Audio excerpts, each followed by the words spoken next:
on our hardworking interpreters. A reminder to all those in person online that for the safety of our interpreters, that is very important that your microphone is muted when you are not speaking. I know that can be a bit of a challenge when you're part of a debate or questioning, I should say, back and forth. We don't debate here. We question witnesses and hear their answers. But you could just remain aware of that, please. Et puis merci à tous pour votre coopération. Thank you all for your cooperation. Just for the chair. Conformément à l'article 108.3 du règlement, le Pursuant to Article 108.3 of the Standing Orders, the committee is resuming its consideration of Report 6, Sustainable Development Technology Canada. Welcome to our witnesses. Nice to have you back. It's been a while since you and your team have been in. Andrew Hayes as well, Deputy Auditor General, and Mathieu Lequin, Principal. Thank you all for coming in again.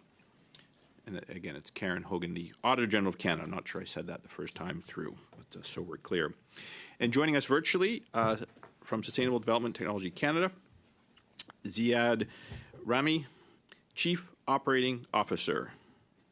And before we begin, I just want to note that while this is a 2-hour panel, we'll be taking a health break at approximately the 1 hour mark for 15 minutes. We'll suspend for that time. I'm going to, because Ms. Hogan, you've appeared here previously on this study, I'm going to actually begin with Mr. Rami. So, sir, you have the floor for up to 5 minutes, please. Over to you. Thank you, Mr. Chair. Bonjour à toutes et à tous. Hello, everyone. My name is Ziad Rami, and I'm here as Chief Operating Officer of Sustainable Development Technology Canada.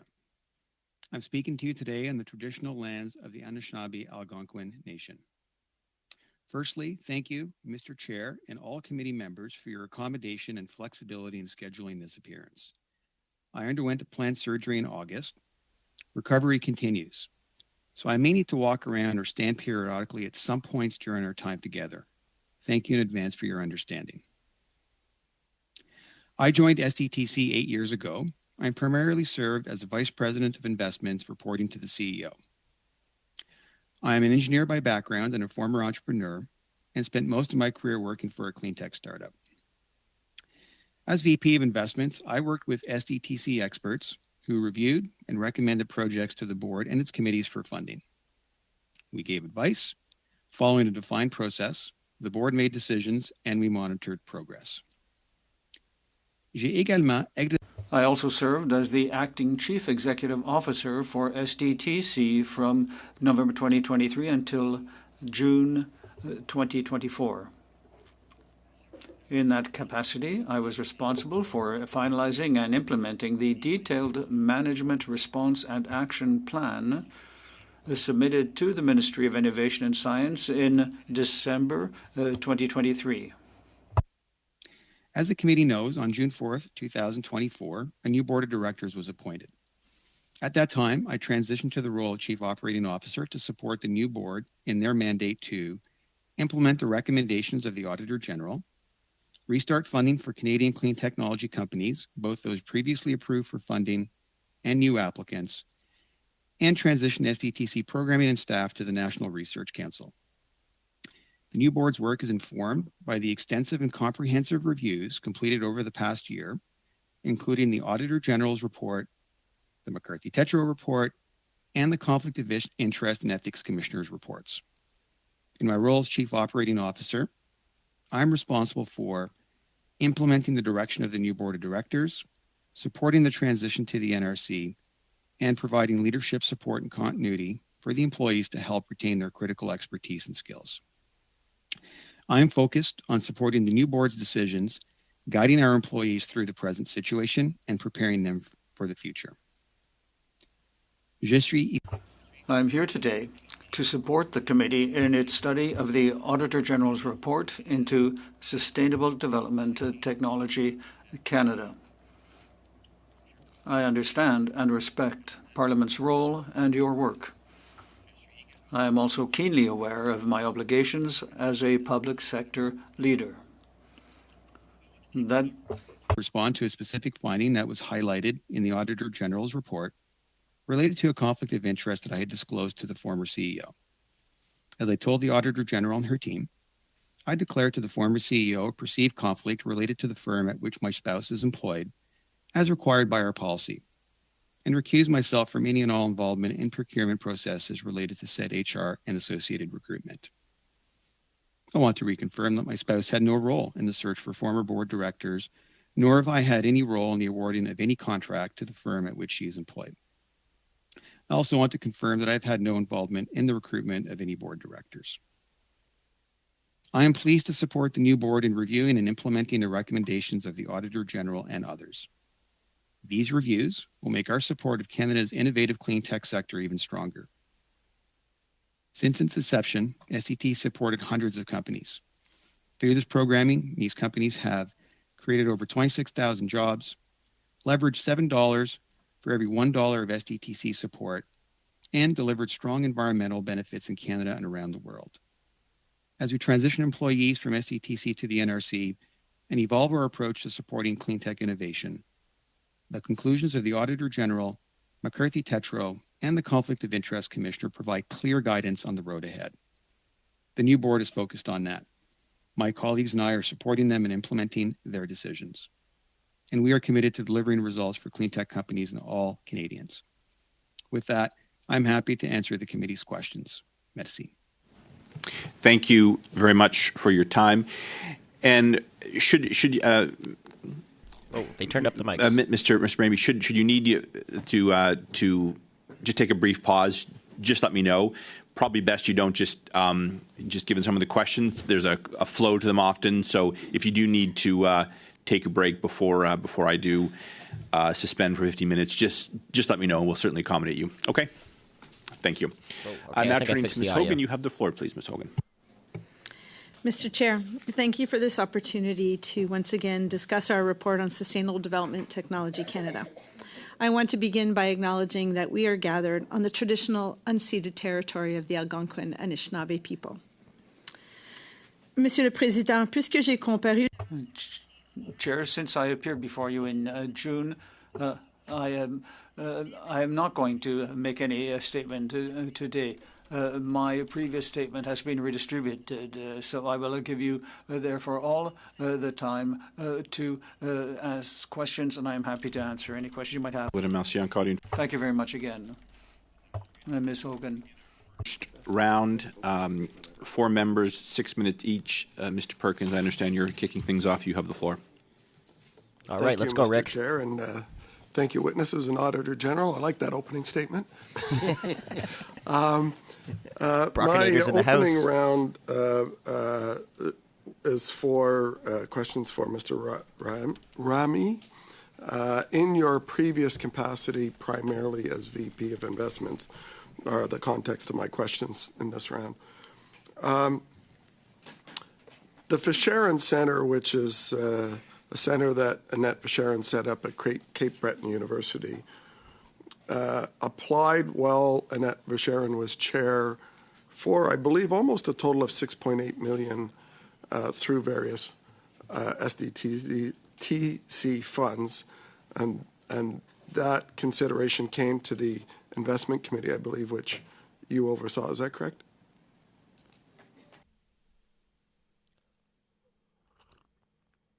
Mr. Chair, this project was never approved or even considered by the Project Review Committee.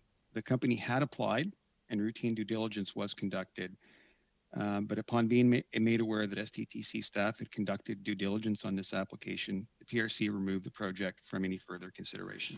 So on July 30th, 2021, you wrote in an email to your team, to someone named Jen, that you were fast-tracking the approval of that. What did that email mean? Mr. Chair? Jen, I think she was the applications lead. That's correct. So this project applied via the standard application process. The fast tracking you are referring to occurs when we have sufficient information regarding any application to move to the second step or the third step in our comprehensive six-step due diligence process. In this particular case, while I don't recall the exact details, if it was approved for fast track, that means it would have met that criteria. In general, in our process, probably about 10% of the projects that do apply would receive this fast track consideration. So I appreciate that. Thank you. Did Ms. Visharan call and inquire at any point of time onto the status of that application? Mr. Chair, Ms. Visharan never did ever call to inquire about that application. On January 18th, 2022, you wrote that while the application would not proceed, that SDTC would give its best efforts to find the Visharan Centre money elsewhere in the government. Is that correct? Mr. Chair, while I don't recall the exact nature of that email or recall that email, what I can say is it is common practice at SDTC where we will, if there is not a fit for funding within the SDTC programming, we have a variety of federal and provincial partnerships. And given the work that we would have done, for example, on an application and all the diligence, we do try and pass that off to other agencies, potentially where there might be a better fit. We don't try and influence those decisions. It's really more a question of can we convey what we have learned and pass that off for others for potential consideration. So in essence, you act as a business development arm to find other government money for projects, including one named after the family of the chair of the board. On June 9th, 2022, a few months after that letter, the Visharan Centre got $2 million from the industry department. Then it got another $2.2 million from, I believe it was a COA, and then another $1 million from a COA. And it goes on and on over the next couple months, $1.4 million from DFO, for a total of almost $10 million. So did your team help secure the ISED or a COA money in terms of directing them for the Visharan Centre when it couldn't get it from SDTC? Mr. Chair, my recollection after would have been maybe after the initial round of introductions. I don't recall or remember us participating in any diligence by these other agencies. But to be fully, I'd have to look into to confirm that. But that is my recollection.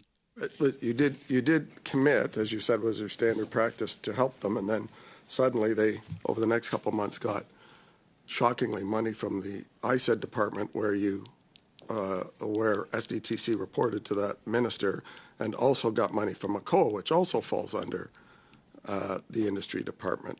So I think actually it was a pretty good, in my view, bailout to get free business development, government granting money for an entity that was set up by the chair that then went and got money, actually more money than it was seeking from SDTC in the next few months from other departments. Did SDTC charge the Visharan Centre for any of those services? Mr. Chair, as I previously just said, as a standard practice, we do try and engage in referrals to other agencies. It goes both ways. We also work actively, for example, with the Clean Growth Hub, and we receive many referrals from other funding programs.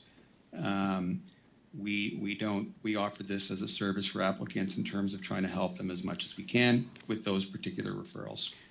Thank you. That concludes your round, Mr. Perkins. Turning now to Ms. Bradford for 6 minutes, please. You have the floor. Thank you, Mr. Chair. And thank you to our witnesses. Here comes the cover-up. Ms. Hogan and staff, welcome back. I believe, is this your third or fourth appearance on this particular topic? It's one or the other. I believe it's my second appearance on this, Is this your second? report. I think it's been at least two. Okay, so anyway, well, welcome back. So I'd like to discuss the House motion with you that was passed on June the 10th, 2024. You've raised serious alarm bells regarding their extent and scope and how it risks compromising your office's independence. Could you please speak to your concerns? Absolutely. I guess I would start by saying that I am not questioning the privilege of the House of Commons to order the production of documents, and that my office, as I stated in my letter, will produce documents, and we have already started to produce some of those. I guess fundamentally, the documents that are being sought are really belong to the departments or to the foundation, so they belong to a third party. And they need to decide if they will produce those documents before I can produce those documents. It's kind of like being a caboose on a train. Because they are the owners of the information, I need to see what they will do with the owners, with their information. I think there is this ongoing dispute between the government and Parliament over the documents, and I should not become a mechanism by which Parliament receives government information. So I believe that my independence would be compromised if I become that vehicle. And then there is also the unintended consequence that this could sort of put a chilling effect on departments and agencies sharing free and unfettered information with my office. I do have very broad access to information, and I need to preserve that broad access. So just to clarify for those that might be watching at home, so you in the course of doing your AG reports reach out to departments and they provide the information. So now when we're asking for the documents, as you stated, they belong to the departments, so you have to go back to the departments. Then do the departments feed them through the train and the caboose through you, and then you send them to the clerk of the House, or do they go directly from the departments to the clerk? So the departments, most of the information in my file belongs to either ISED or the foundation. And they are the holders and the owners, and so they should decide who gets that information, and Parliament should receive all of that information from the government directly, not through me. So they should provide to the law clerk that information. We have had many conversations with ISED since June, I would say a good dozen or so conversations about understanding what security they will apply to that information, because I am required to respect the confidentiality or the security levels that they place on their information. You would have seen this in other situations, for example, in the vaccine audits. While we were able to see all of the vaccine contracts, we needed to respect the policies inside those contracts, the terms and conditions, and we also had to respect whatever security classification the government departments might put on them. So it's the same situation. So we have been back with the department asking them to help us understand what, if any, redactions they have applied, because I am not the owner of that information, they are. So that was going to be my question, because we've heard that the documents are being received with redactions. So are those redactions coming from the department or from them, and you're acting on their instructions, or who's redacting the documents? So the department needs to tell me the level of redaction or security that they are placing on it so that I can respect that same security privilege. That I am bound to follow the government security policy, which says because I do not own this information, that I should follow what the owner of the information believes. This is why I think that the Parliament should go directly to the government and not use us as a vehicle to get information that it should be receiving from government. Now, what happens if your independence and that of other agents of Parliament are compromised? Well, Parliament has given my office an incredibly broad level of access, and with that access comes the responsibility to not abuse it. I am concerned that if I do hand over information that should be received from the government, that it wouldn't be hard to then imagine ordering me to do an audit so that Parliament could receive information that they can't normally get from government. That would really impede my independence. And then, as I said, the unintended consequence that members of the public service may not be willing to provide free and unfettered access to information, which I have enjoyed and my office has enjoyed for many decades. Now, the law clerk appeared at this committee on October 21st and had comments related to the House motion, notably the constitutional challenges that may arise as a result. You've relayed your concerns directly to the law clerk. Can you elaborate on your concerns that you relayed to the clerk? So I think my concerns stem from, again, this. I should not be the vehicle that Parliament receives information from the government. They should go directly to the government. I do have, fundamentally, when I look at the order, I believe it's to get information to the RCMP. And as I have stated previously, we have a well-established mechanism with the RCMP. In fact, my office has communicated with them quite often over this. I think Andrew's been having those conversations. He can provide more information. So we have told them that we are ready to comply, and if they would like to send us a production order, we would be happy to provide them with information. When doing so, it goes to the RCMP in a non-redacted fashion. And so it is the best way for the RCMP to have access to the information they need to do their job. Thank you very much. Maintenant, c'est Madame Secrétaire, s'il vous plaît, pour 6 minutes. Ms. Degagné, 6 minutes. Thank you very much, Chair. Thank you very much, Auditor General, for being here with us today. Coming back to paragraph 44 of your report, I quote the spouse of one of the directors and hired through the company members of the administration, etc. Could you confirm to me that when you referred to one of the persons, you were talking about Mr. Ramé in that quote? Yes? Yes, that was Mr. Ramé. And could you describe to me, I have many questions, but what role did he have in what role was the spouse in the board of directors, and also the role of those who were appointed for the executive committee?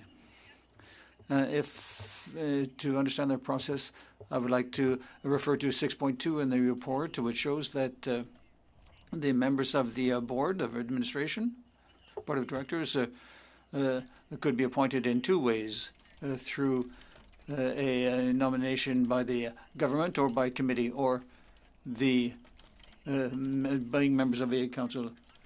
The directors who were appointed by Bowden, could they have any influence on levels of remuneration or tasks? Or I gave the example of remuneration. Once they are members of the board of directors, they have to vote on the salary or for the president. I don't know what. No, it's just no. But the members of the executive, perhaps Matthew can answer. The members are not paid, but when there are potential candidates for becoming directors, and that they are named. But I have a very precise question. Can the board decide on remuneration for these others? No, thank you. The wife of Mr. Ramé was an associate of a firm that made recommendations on membership and the directors, and then decided on payment and levels of salary for executives. Yes, I think that the witness said that in his statement that his wife was not. This did not apply to his wife, and I don't know whether she was a member of the group that chose the directors, but she was in the same. She worked for the same business, and so there was nothing with regard to conflicts of interest related to funding, and this is an error, I think, in the report. But I agree. But I quoted you. You were talking about the spouse who was a member or worked for a company was involved in this loop. And we already say that there were 90 cases of conflict of interest with regard to financing. And we can even see that there's been some question of financing, nevertheless, in the loop. And so I'd go back now to Mr. Rame. And can you confirm, Mr. Rame, that your wife, Catherine Rame, and she is an employee of Borden?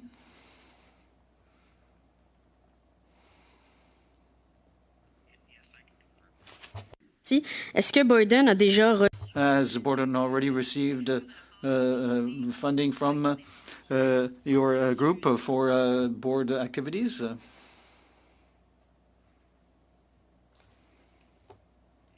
I understand the question correctly. You're asking me whether they were involved in board recruitment. Is that correct? simplement si la firme Borden Just whether Borden got any contracts from SDTC.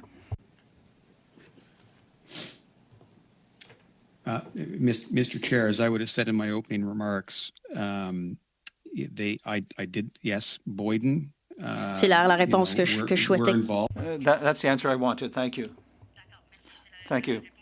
That's the response I wanted. So in these contracts, were there any, was it a competitive bidding process or was it sole source? Fournisseur unique. Mr. Chair, as I would have recused myself from any involvement because I had declared a conflict with the firm.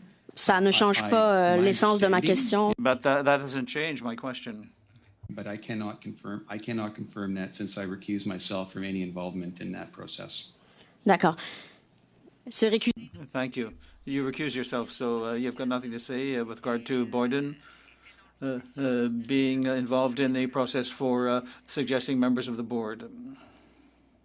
So, conflict of interest. It doesn't end when you just leave a room, for example.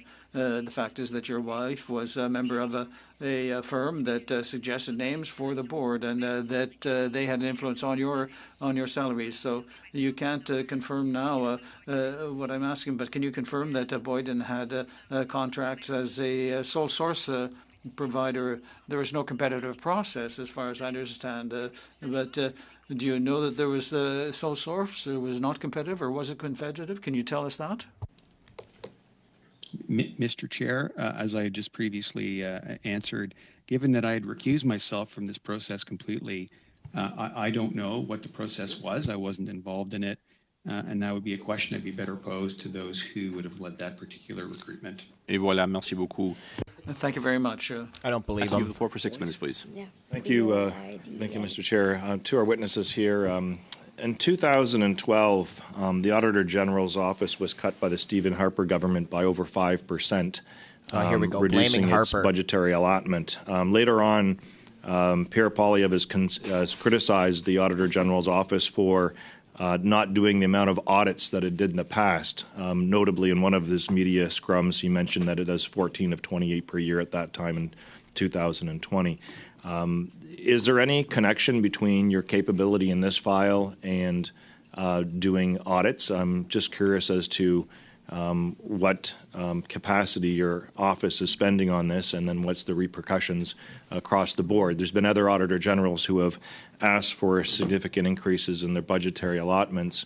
The criticism that was levied against you from Pierre Poilievre was related to the fact that your budget doubled and the audits went in half.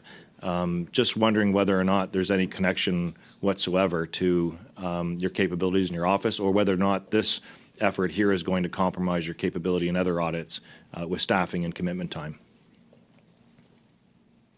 So I can tell you that I know my predecessor, Mike Ferguson, was definitely looking for additional funding and only received a fraction of what he had requested. After my nomination in June of 2020, I resubmitted budget requests, and I did receive the $25 million of additional funding. The goal was to invest in our IT systems because we had for many years prioritized audits over that, but then also to return to levels of performance audits that a Parliament would expect from us. Our goal is to try and hit at least 25. While we're always skirting a little close to that, I think I would argue that some were very large, all of the work that we did on Bill C2 or the COVID payments. And we also do work in the territories. When it comes to this audit, we definitely did a very thorough audit, in my opinion, and we completed it very quickly. We mobilized an incredibly strong team so that we could respond quickly and provide information to Parliament in a very timely way. So our budget did not impact this audit. I don't know if Andrew, I can see you want to add something, so I'll see if you'd like to. Two quick things. We got the additional funding largely because of the support of the Public Accounts Committee. It was a major recommendation of this committee in the previous Parliament that was incredibly helpful for us. One of the challenges that we face in meeting the number of audits that we want to do is changing courses during audits, either dropping them because we need to start a new one to meet the needs of Parliament, or other reasons that cause us to take big turns. So 2012 was a 5% across the board cut. Was that ever made up for? I mean, because that's compounded every year across the board. So you might have got some IT support for those measures, but I'm just wondering whether or not that 5% is continual cut across and across and across. What's the compounded effect on that? And IT is different than capability of, like, IT is you've got to keep up with that infrastructure. It's bricks and mortar, especially when you're in the auditing business. That's different than manpower and also research and so forth and other services. Yes, we felt the impact of the compounding over time through the period of 2012 to 2020-21. When we received the additional funding in late 2020, early 2021, that brought us back to the level that we needed. So we are satisfied right now with our funding. What we would say, and we always say this when talking about our funding, we still need to resolve the more fundamental issue, which is that we shouldn't be going to the departments that we audit to ask for additional funding. There should be an independent funding mechanism. And with that, since 2012 to 2024 here, has the type of auditing changed in terms of your practices and so forth? I mean, you might be okay right now in terms of reflecting back on what was taken away in 2012 is finally restored, but all that work in between is gone. But there's certainly a different environment of how you do your work from nearly a decade ago. Absolutely. I think some of the funding we received was used to stabilize some of our IT infrastructure. It was very old and outdated. And now we are switching over the last couple of years to trying to use artificial intelligence and more automated audit techniques. But we continue to use statistical sampling as a very sound method to approach audits. But as Andrew said, when we pivot sometimes in the middle, it has an impact, and that has nothing to do with IT or how we change our audit approach, but has everything to do to respond to the emerging needs of Parliament. Okay. And the reason I ask these questions is that the whistleblowers came to your office in 2022, and what kind of went through at that term and process to they were suggested to go elsewhere at that time. And that's really what I want to drill down here is on process and that, because the workers have had a tough time with that. And so what happened in that instance, and is there any regret or remorse or second thoughts, or is it just the process, or explain the process that moved those whistleblowers to another location? That's one of the things I've been active on, is whistleblower legislation in this House of Commons here, and also Crown copyright and release of information and so forth, to make it less burdensome on employees and so forth. Maybe you can explain that a little bit. That's important. Absolutely. I think I will ask Andrew to jump in here, because he did sort of handle that personally when the whistleblowers came to us. So maybe, Andrew, you can talk about the process that we took. Yes, indeed. So when the whistleblowers were engaging with our audit team, we were monitoring what was happening. We were engaging with the department, I said. And from our perspective at that point in time, there needed to be some management action an audit can only take you so far. There needed to be management action. Given the fact that some of the allegations related to governor and council appointees, we also engaged with the Privy Council office because they are responsible for those appointees. But we were monitoring all the way through what was happening. That is why in October of 2023, we decided to launch this audit. This wasn't an audit that was requested. It was an audit that we decided to do. And the other thing I will say is that while we are always concerned about the experiences of whistleblowers, and in particular, I think you mentioned the human resources sides of that, with a foundation that is more than arm's length away from the government, we are constrained in our ability to look at an audit the same way that we would be able to do it in a department. Put simply, we wouldn't be able to go in and look at the HR practices. We were limited to the four corners of the funding agreement. Thank you. I'm afraid that is the time. We will come back to you. Yes, and I allowed some additional time there for Mr. Hayes' answer. Beginning our second round, and we'll have a recess after this in about 28 minutes. Mr. Brock, you have the floor for 5 minutes, please. Brockinator. Let's you, go, Chair. baby. Welcome back, Auditor General and your team. Always a pleasure to have you at committee. And thank you, Mr. Rami, for your attendance today. Largely, my questions in this particular round will be directed to you, Mr. Rami. Prior to your attendance today, actually, before I get to that, is this the first time that you've appeared at committee to discuss the SDTC? That is correct. Yes. So prior to your appearance today, did you receive any briefings from any other member at SDTC, the NRC, the Minister of ISED, any of his deputies or assistant deputies, or anyone in the Privy Council office or the PMO office?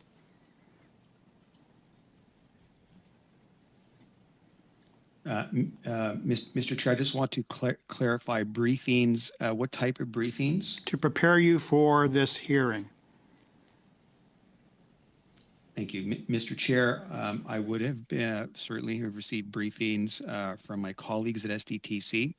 I would not have received any briefings whatsoever from, to go through the rest of your list, the NRC, anybody from the ministry, or did you say the deputy minister, or any other ISED officials? Okay, so strictly from SDTC only?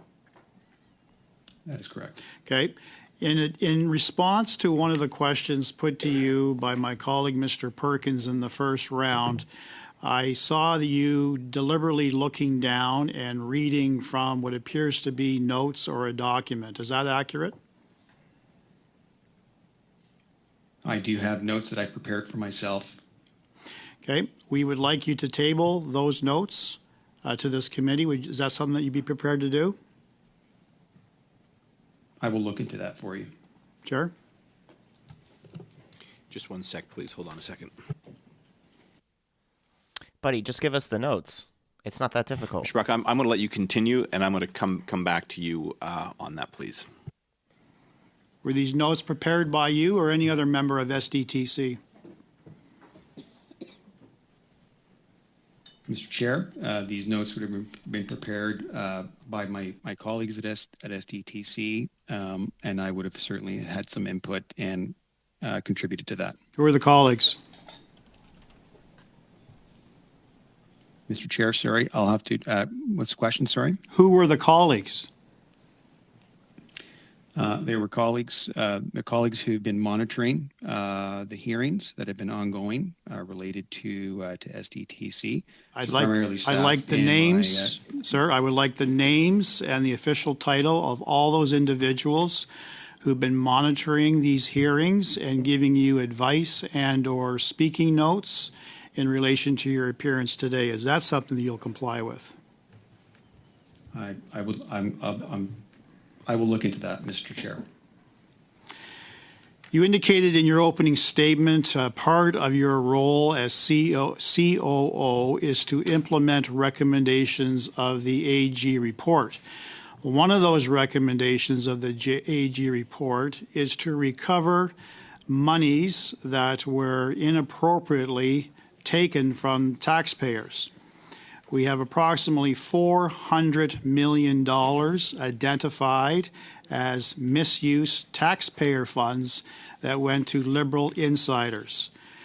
A couple of months ago, we heard from one of the current acting directors, Cassie Doyle. I put to her several questions, as did other members put to her several questions as to when taxpayers will receive their money back, and she refused to give us a straight answer. It is something I know that the Auditor General is quite concerned about. When she testified back in June of this year, there was no clear indication from the government as to what the timetable was. So I'm asking you, sir, as the COO, what is the plan and what is the process, and when can Canadians expect to receive their hard-earned tax dollars back? Mr. Chair, of the 11 Auditor General recommendations, 10 have been implemented. There is one that is ongoing related to a very specific recommendation around reviewing the eligibility of all projects that were covered in the sample period that was covered by the Auditor General in her team. Sir, I'm not asking about the process. I'm asking about when will you answer a question, or a member of your team answer a question, as to what the process is to repay the taxpayer. When can we expect this? And Mr. Chair, just to continue, in that plan we tabled back in June, the eligibility review is targeted to be completed by the end of December. Who's doing that review? Mr. Brock, I'm afraid that is the time. We will certainly come back to you. How does it take 6 months to do a review? The questions I put to this particular witness? Yeah, so Mr. Rami, the question has been put forward. I think it kind of breaks down into two parts. If you would provide to this committee, as Mr. Brock recommended, the name of the officials that provided briefings to you would be appreciated. I don't think there's anything too out of sorts with that request. As for your notes, if you would provide us both the notes that you're prepared to provide and as well make very clear parts that you are not, and I would urge you to be as forthcoming as possible. So because this, and again, we're not here yet. The committee, I'll just remind you, the committee does have the ability to order the production of documents. So I would urge you to be as forthcoming as possible, and we look for that information in the next 3 weeks. Could I leave that with you? Is that because I realize those are notes prepared for yourself, but they could well be relevant. So, and I think there's a point of order for Mr. Durian. Yes, Mr. Durian. Just on that, are we advising the witnesses that are appearing here that their personal notes may be shared? So I'm just wondering, is Mr. Brock interested in the doodles that the witness may have done, or is he interested? Like, I'm just wondering, are we giving them a warning that their notes may be shared? Yes. Just because if I was appearing as a witness, I would like to know that. Sure. Well, I think as you know, Mr. Durian, the committee does have, as does Parliament, latitude to order the production of documents. In this case, they have been requested. This is something that I had not heard of before, which is why I wanted to consult with the clerk here and find a path forward that would be appropriate. And I think we've landed there. So if that's, I'm going to turn things over to Ms. Khalid. You have the floor. Yes, Ms. Khalid. So is it point of order? Yes. Yes, go just ahead. on that same one, I think it is reasonable for us to, whatever documents the witness provides, for us to be able to review them in camera, and then as a committee decide whether they should be made public or not. I disagree. It's we his can do notes. that. I disagree. The reasonable privacy of any witness, and not set precedents. It's his notes. Just 1 second, Mr. McCauley. Yes. On that point, like under the Access Information Act, his notes are atypable, so they are not private. They would, I could file a tip right today on Mr. Rami and receive those handwritten notes. That's required under the Access Information Act. He works for the government. Those notes written are therefore part of the public record So that there's no Yes, Ms. Khalid. privacy on this. I do believe there are exemptions, and that that rule is not a complete blanket to get access to somebody's doodles. So I do think that we need to proceed with caution. Absolutely agree that if the witness wants to Order. Ms. Khalid, you have the floor. Yes. I try not to heckle my colleagues on a regular basis, You- Chair, although I have Jen, you lots of do all the heckles time. to do, but I try to be respectful, and I would obviously appreciate the same courtesy. What I was trying to say is that I think it is important for us to, as a committee, review the notes in camera before we decide whether or not to make them public. I'm prepared to allow that, but I would just signal to the witness, you should send us your notes as if you expect they would be public, please. And again, I would ask that you be clear if you've removed elements and why that is. On that note, I'm going to move on. Ms. Khalid, you have the floor for 5 minutes, please. Thank you very much, Chair. To Ms. Hogan, welcome back to our committee and to your team. I know how hard you work. Just off the bat, Ms. Hogan, what is your security clearance level? I'm top secret. And has that security clearance level ever stopped you from producing the amazing reports that you provide and highlighting the important issues that you provide to our country? Yes, it would. It would restrict what I could put in a public report. Yes. And what kind of restrictions are those? Does that stop you from highlighting important issues? So no, it doesn't stop me from highlighting important issues, but it stops me from providing maybe the level of detail that some members of Parliament would perhaps prefer, because I do have to protect information that should not be in the public domain. Why is that? Why do you have to protect that information?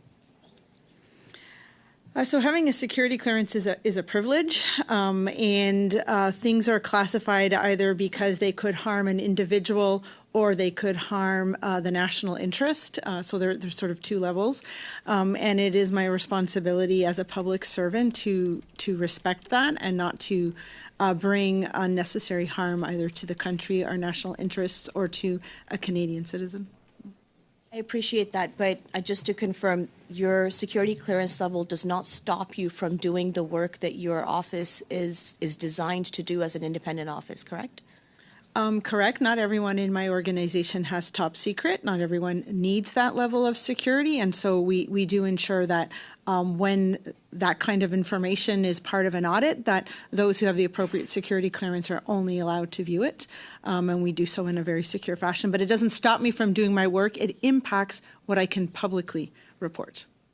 Thank you. So just on that, now your office has the ability to provide evidence to the RCMP in the case of any criminality. Is that correct? In order to do so, the established mechanism that we have with the RCMP is that a production order is provided. We do have some informal and general conversations before that might happen, but that is typically the course of action. So as of July 25th, the RCMP had confirmed that they hadn't received any request or any such order from your office. Is that also correct? So the order comes the other way. The RCMP sends me a production order if they want information, but we have, as I mentioned earlier, have a good working relationship with the RCMP, and we do let them know when we're embarking on work and when our work is going to be made public, unless we feel it necessary to refer something to them before the report is made public. But that happens in rare instances. We usually speak to them after our report is public if we feel they should be involved. Right. And so you do understand that the RCMP has recently started an investigation on SDTC. Now, do you find it appropriate or inappropriate for Parliament to now get involved, especially opposition parties, to get involved within what is now an active investigation conducted by the RCMP with your collaboration, if requested by the RCMP? So I think it would be wrong of me to comment on the will of Parliament and its actions. What I can tell you is that we as recently, I believe as today, spoke with the RCMP and reiterated our willingness to cooperate, and that we would follow our usual mechanism, which is that if information was needed, a production order would be sent to my office. Thank you. I'm just going to turn quickly to your recommendations.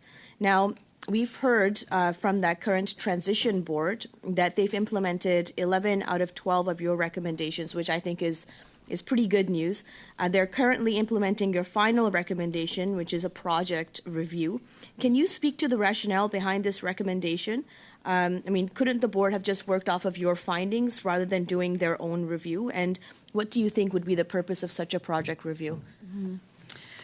So I do want to highlight that that was the one recommendation where the foundation only partially agreed, but from testimony from some of the current board members, and I believe that the audit team has been having conversations with some of the board members as well, they intend to fully carry out the recommendation. Why it was important was because that we did statistical sampling for a few of the funding streams, which means that we looked at a sample and found that there were clearly some organizations that were ineligible, but with statistical sampling, you then can sort of extrapolate that to the whole population. And as we mentioned in the report, we believe that there is approximately 16 other funding organizations that might have been ineligible, and it is up to management to do that kind of level of detailed work, file by file, to determine ineligibility, which is why we made that recommendation, and we feel it's important. If an organization has received funding that it was ineligible for, I would expect that the government would recover those funds, and if they do not have plans to do that, they should be transparent and open with Canadians about their plans. Et voilà, merci beaucoup. Suivant. Thank you very much. No, Mr. Diganya, 2 minutes of 30 seconds, please. Thank you very much. Mr. Ram, if you would like to come back to the issue of the treatment, I have a letter signed by you to CU of Sharon, and it starts, this Dear Beth, the first name, very familiar, therefore. And in your letter, you say that your team will do everything possible to find funding for the projects. And you also name Jonathan Tida, who would do all the follow-up necessary to allow support for Sharon in these actions. So you give a source from your office to help Ms. de Sharon. And is it a common practice to delegate employees to assist in projects that are not being funded by you? How to find funding elsewhere? Mr. Chair, as I would have previously said, it is a common practice for applicants who are not successful in our process. We do try and refer them to the other potential federal provincial programs that may be more suitable. Pouvez-vous me donner d'autres exemples, s'il vous plaît? Can you give me any other examples? Pouvez-vous me donner d'autres exemples d'entreprises? Can you give me any other examples? Several. We would have several examples, but I don't recall any off the top of my head. We would have many people that would... Pouvez-vous, s'il vous plaît, me Yes, but could you send any similar letters you might have sent to other groups where you delegated employees from SCTC to assist them in finding funding elsewhere? Could you give me similar letters that I could compare with? And could you...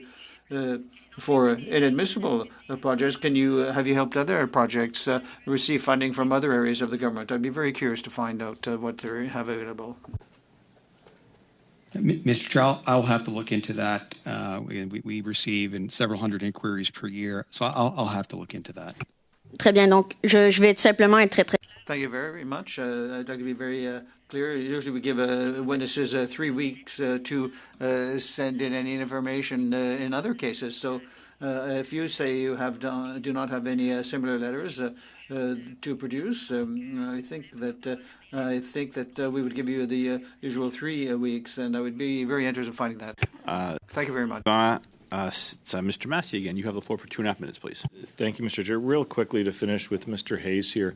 Had the SDTC employees that are arm's length, had they been in-house, would that have affected your capabilities to do this process had they been part of the government employee system that we have that is connected. What? Absolutely. We would have been able to treat this audit like any other audit of a department or agency. Yeah, and that's, thank you. And I'm going to I move see. to one of our witnesses online. And that's been one of my points all along in this, is that we create these agencies outside so they don't even get the same whistleblower protection legislation. Even on this place in the Hill, people don't have the same rights because of the legislation here on the Hill that protects the employers, I should say, and so forth. So I think that's a point that's very, very, very relevant to this, to create these agencies so they don't have the accountability. Mr. Raheen, can you tell me if any of the SDTC managers or those making the decisions are getting severance employees, bonuses or severances or bonuses, and are they all moving over to NRC, or is the board providing packages for them not to move to NRC? Mr. Chair, I can confirm that all of the staff, with one notable exception, but all the staff are being transferred over to the NRC. We're working very closely with the NRC in terms of ensuring that they have a place to land, that there's a smooth transition, and that they'll be receiving offers that will be well within the NRC's compensation frameworks. I can also confirm that we will comply with employment law in terms of ensuring that transition happens smoothly. The one group of individuals that will not be moving over to the NRC are the executive team, including myself. The board has asked me to stay on to help assist them with the transition. Once it is complete, I will not be moving over. Along with my executive team, we will not be moving to the NRC. Will any of you receive severance packages? Mr. Chair, I'm focused right now on that transition and supporting the board in their mandate. And whether or not you're going to receive severance packages. Any decision related to that will be the decision for the board in the future. I see. So can you confirm or deny whether severance packages have been talked about among the executives and the board? Mr. Chair, as I've said, I'm really focused right now on the transition, and the board, that'll be a decision of theirs in the future once this transition is complete, anticipated for sometime in Q4 of 2020 of this fiscal year. If you want to try again, Mr. Massey, I'll allow it. Yeah, one last quick one is important. Just I want to make sure that our researchers have this. Can they confirm or not confirm whether their transfer to the NRC will give them the employees the same rights and privileges as PSAC or other type of workers in-house at the public service? I'd like that for the committee at some point. All right. And I'll let you take I think the chair needs to step in about the information I'm requesting. In all humility right now, yeah, Mr. Chair, I'm not being listened to. Very good. I'm going to let it play a little longer, Mr. Massey, but your question was certainly clear, and the answer was sidestepped. But I'm going to turn now to Mr. Cooper. You have the whole 5 minutes, please. Cooper, let's go. Thank you, Mr. Chair. Mr. Rami, on January 18th, 2022, you wrote to the Verscheren Center in which you stated that SDTC would, quote, give best efforts to help the Verscheren Center secure funding. The whistleblower stated in his testimony that unprecedented efforts were made by employees using SDTC's reputation to help secure funding for the Verscheren Center. And we know that not long after you indicated that SDTC would undertake its best efforts to assist, that the Verscheren Center received $10 million, or nearly $10 million in funding from ISED and COA. So how is it possible that you thought it was appropriate to use taxpayer-funded resources at SDTC to help secure funding for the chair's personal vanity project? Mr. Chair, as I would have previously said, we do have a common practice for applicants who don't make it through our own process. We try and refer them to other funding programs, whether federal or provincial, and we try and assist in that referral process. I don't recall the specifics. Yeah. My recollection well, sir, is with the greatest, Mr. Rami, I appreciate that there is a general practice or a general process, but this was not a normal application. It was an application from the Verscheren Center named in the name of the chair. It was her vanity project. She served as a director. Staff flagged the funding request for $6.8 million from SDTC to be in a conflict. So if that's a conflict, isn't it also a conflict, or gives rise to the perception of a conflict for SDTC to say, well, we can't fund you directly, but we're going to be the agent of the Verscheren Center to help secure funding from other government departments and agencies? Mr. Chair, again, we assisted with referrals. Once those referrals were done, my recollection is we were no longer involved in any other application or diligence or whatever it may have been. The whistleblower said that unprecedented efforts were taken to help secure funding, and that would be supported by the fact that you confirmed that SDTC did provide assistance, and then, just by coincidence, $10 million arrived at the Verscheren Center from none other than the Department of Industry, from none other than ACOA, which also SDTC, just by coincidence, falls under that department as well. So are you disputing what the whistleblower stated in his testimony?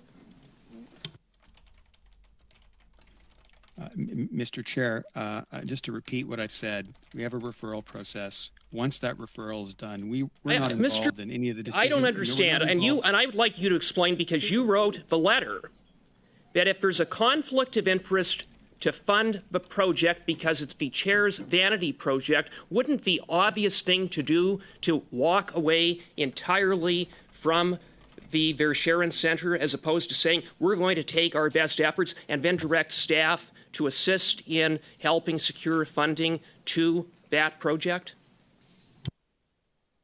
Again, Mr. Chair, to repeat my answer, do you not see the conflict? Do you not see the perception of a conflict? I mean, this is an organization that is riddled with conflicts, so many conflicts that within hours of the Auditor General's report, the minister shut down SDTC.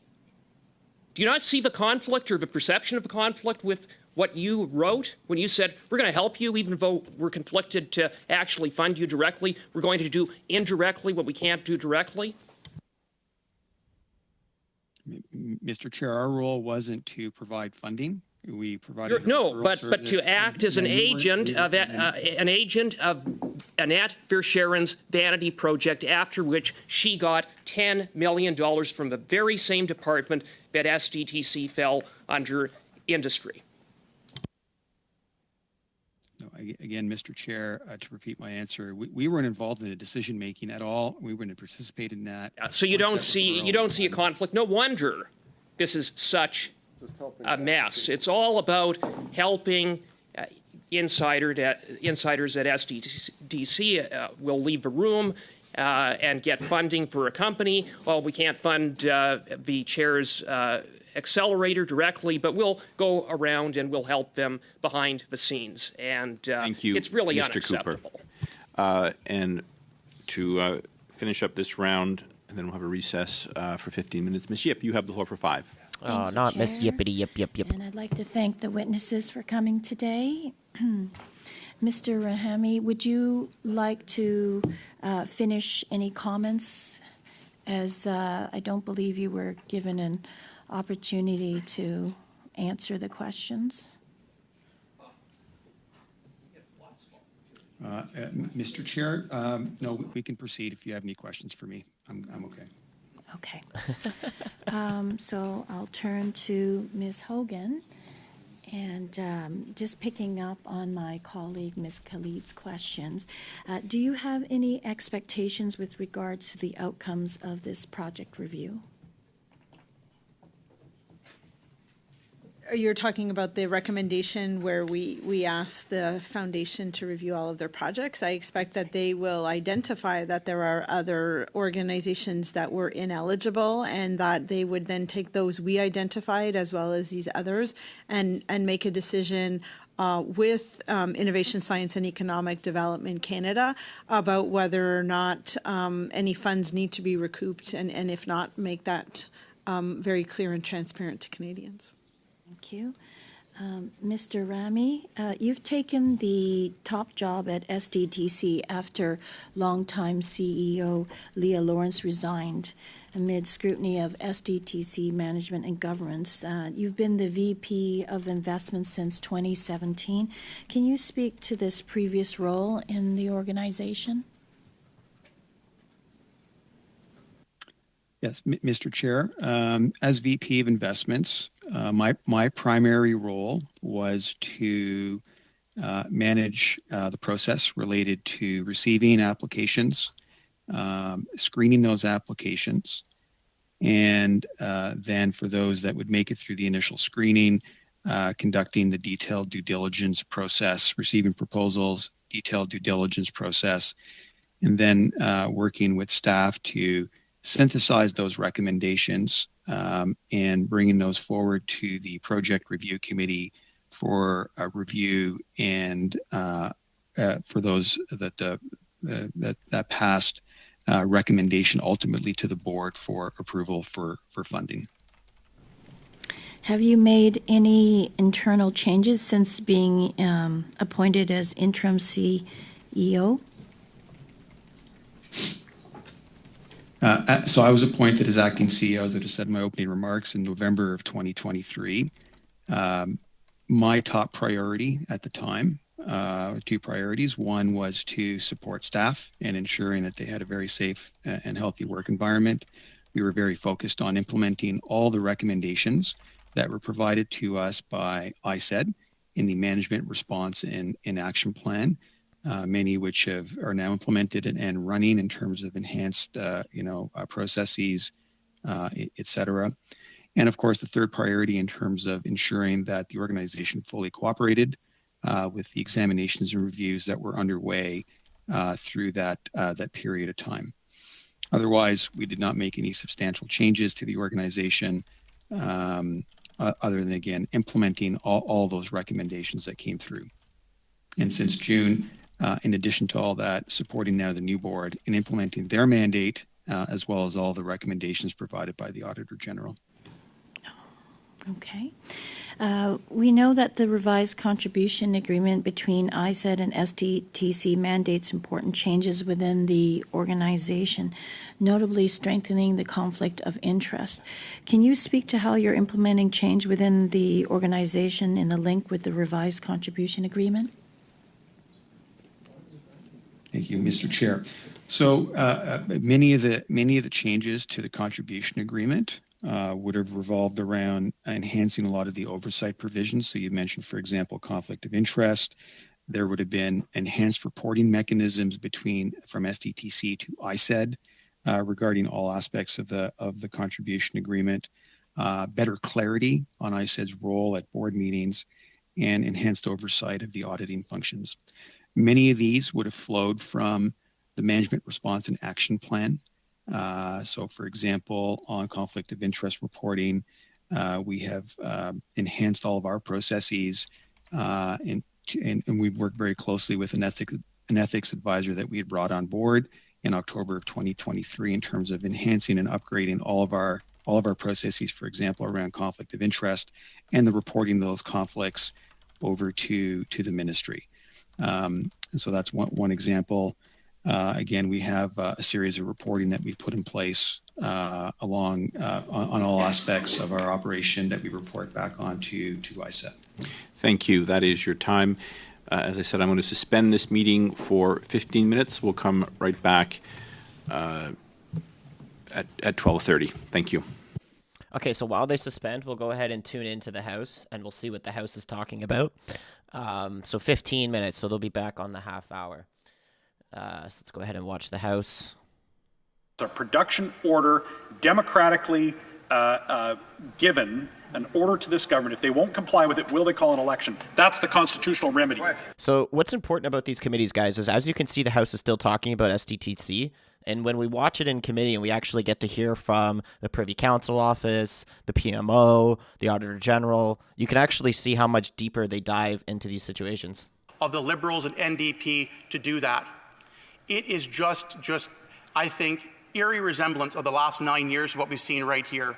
A lack of transparency, a lack of respect for Canadians, and an unwillingness for the democratic process, both in the motion that's been here and the contempt that they've been found in the Speaker's ruling that Parliament has the right to all these documents to be able to give to the RCMP. But to my colleague's great point, call an election then. If the member from St. John is so adamant that this place is not working, call an election for Canadians to decide.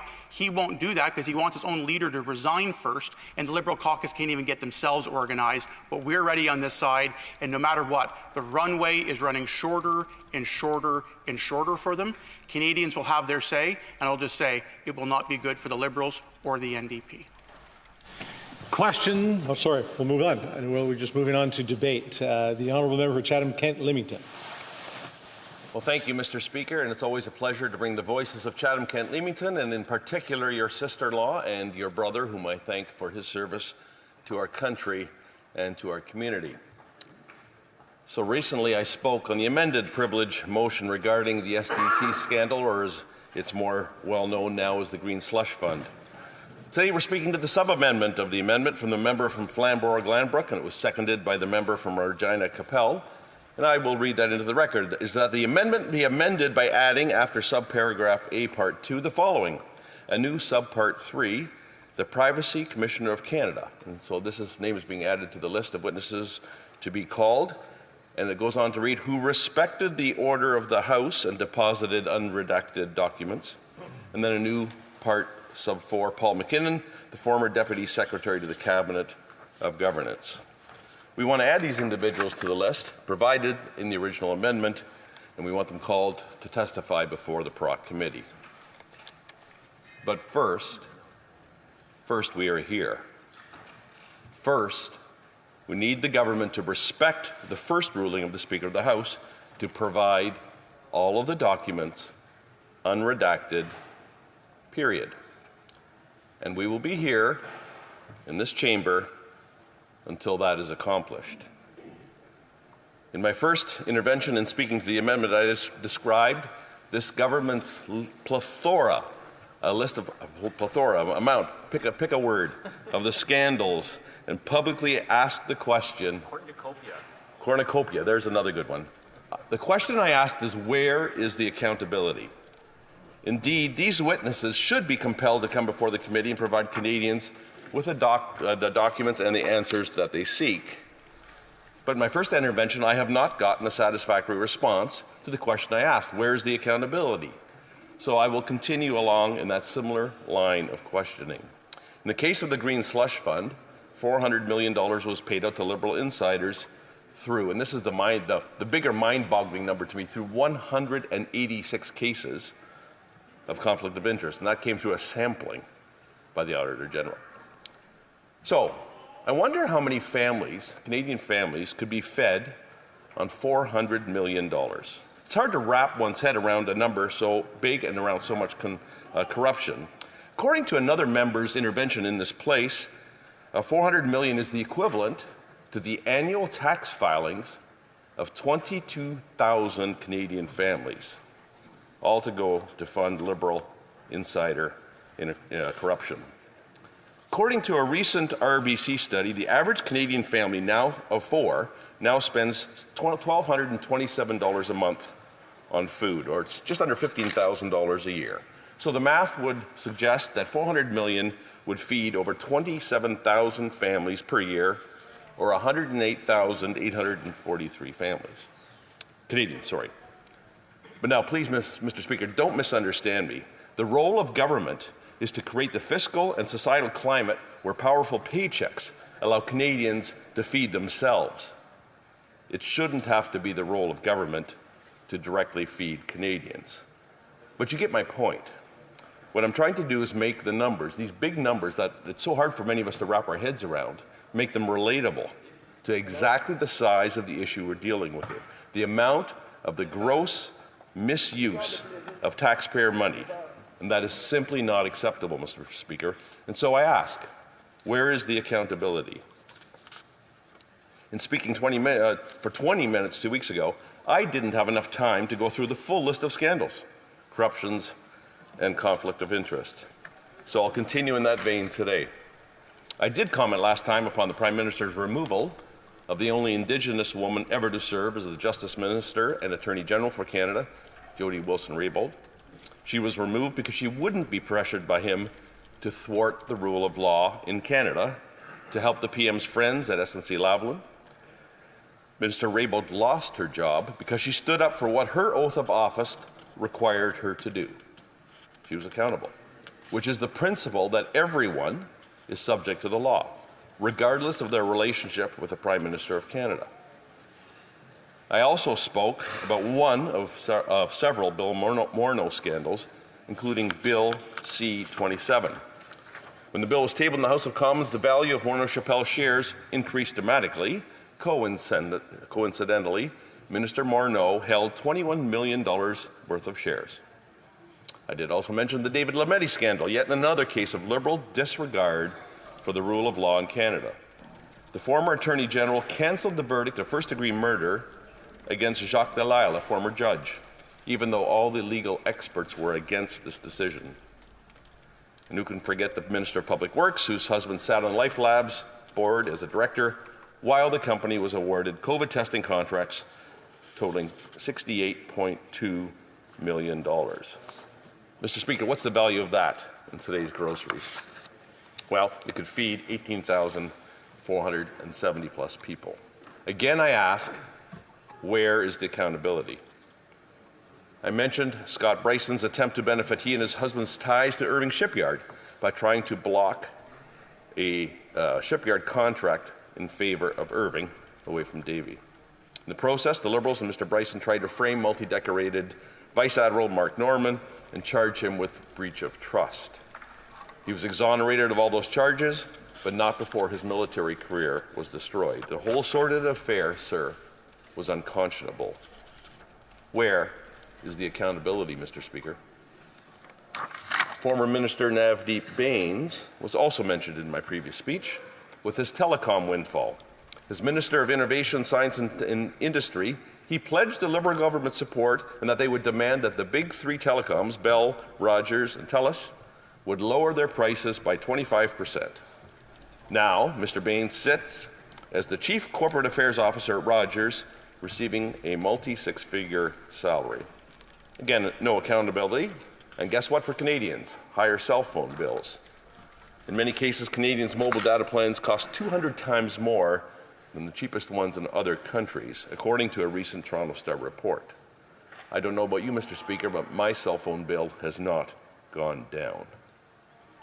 And of course, no scandal chronicle would be complete without mention of the We Charity scandal and the Trudeau family bonanza paydays totaling $482,000. So doing the math, that amount would buy 128 Canadians groceries for a year. But I guess that's okay because I'm sure Margaret, Sasha, and Sophie needed the money for groceries. I would be negligent in my previous intervention if I had not touched upon the notorious Arrive scam and GC Strategies incident, the Liberal-friendly company that charged $60 million for an app that was or could have cost $80,000. Again, not much accountability. If my calculator is correct, it's the equivalent for groceries for 16,300 Canadians for an entire year. What about the Prime Minister's Christmas vacation at the Aga Khan Island and the subsequent $50 million of federal funding that flowed to that foundation that they received since 2016? The Prime Minister also invited a convicted terrorist, Jaspal Atwal, to dinner when he was in India with his family and ensured the feast was prepared by his own celebrity chef who was flown in from Vancouver.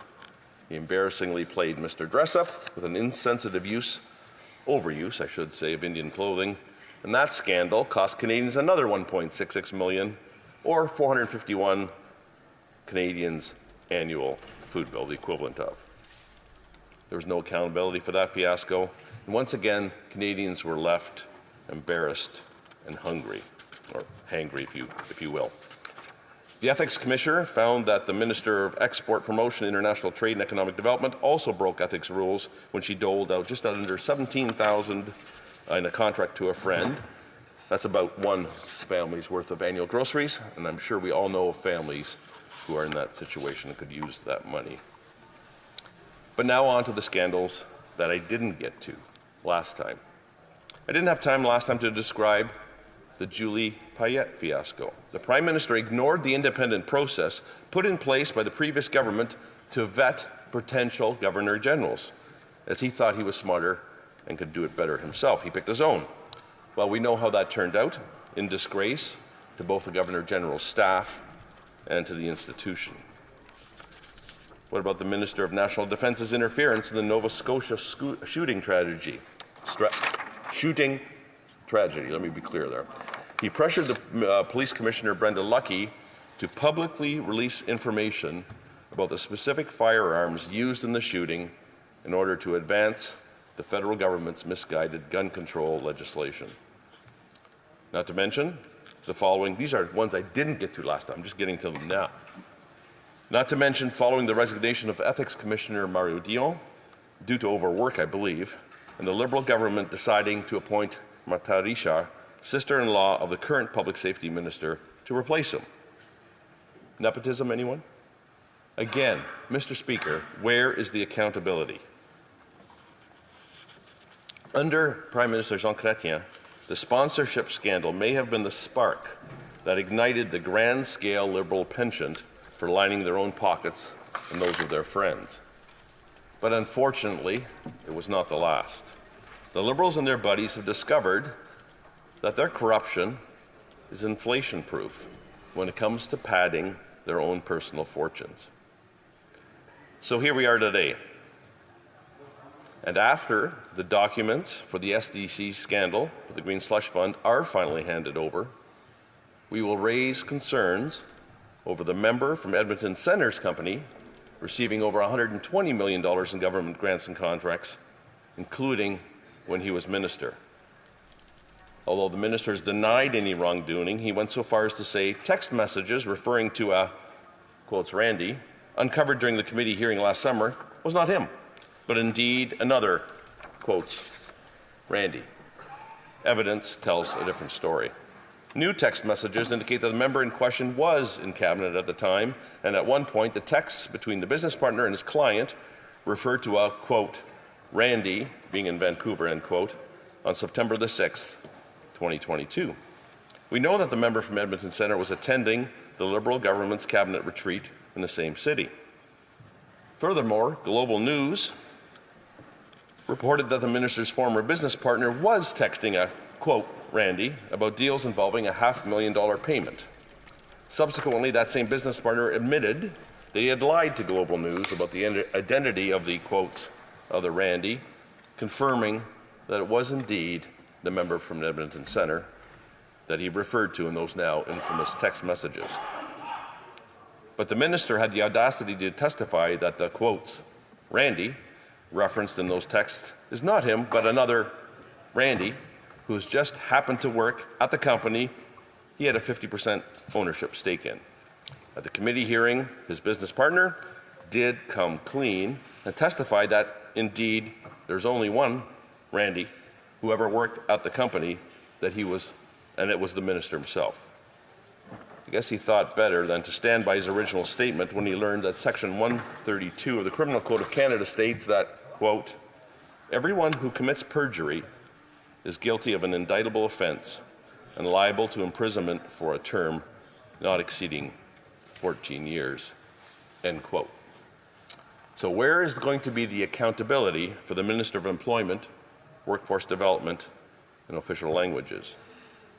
Where's the ministerial accountability? Where's ministerial integrity? Who can forget the Frank Baylis scandal? Frank Baylis left politics after only one term as an MP and was part of a consortium of companies that received $237 million to provide 10,000 ventilators in the spring of 2020. It sounds eerily similar to the situation of Navdeep Bains. When will Canadians find accountability restored again in their government? I will tell you, Mr. Speaker, it's when they elect a common sense Conservative government. That's when. And now, Mr. Speaker, questions are arising about whether taxpayers are going to be funding one of the companies that Mark Carney works for, days after he was announced as an advisor to the Prime Minister. As a former governor of the Bank of Canada and the Bank of England, on paper, he seems to be the perfect fit as a financial advisor to the PM. But unfortunately, it appears that he is cut from the same cloth when it comes to financial ethics or lack thereof. What should come as no surprise, a potential conflict of interest comes in for Mr. Carmi and his company, Brookfield, that could involve billions of taxpayer dollars. Mr. Speaker, I'm moving on. I'm moving on from millions of dollars now, and now I'm going to talk about billions of taxpayer dollars. The Globe and Mail reported that the proposal floating around Bay Street and the halls of Parliament would see that Brookfield... Okay, committee's back on. And to kick things off, Mr. Perkins, you have the floor for 5 minutes, please. I hate to interrupt that guy because he was doing real good. He was on a roll. Mr. Chair. This round, I'll be posing the questions to the Auditor General and your team, if that's okay.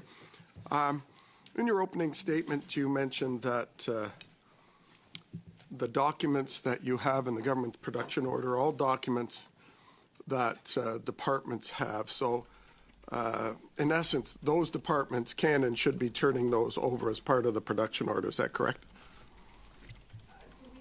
We have documents from many different entities, but the bulk of what we have in our file is either from the Foundation or Innovation, Science and Economic Development Canada.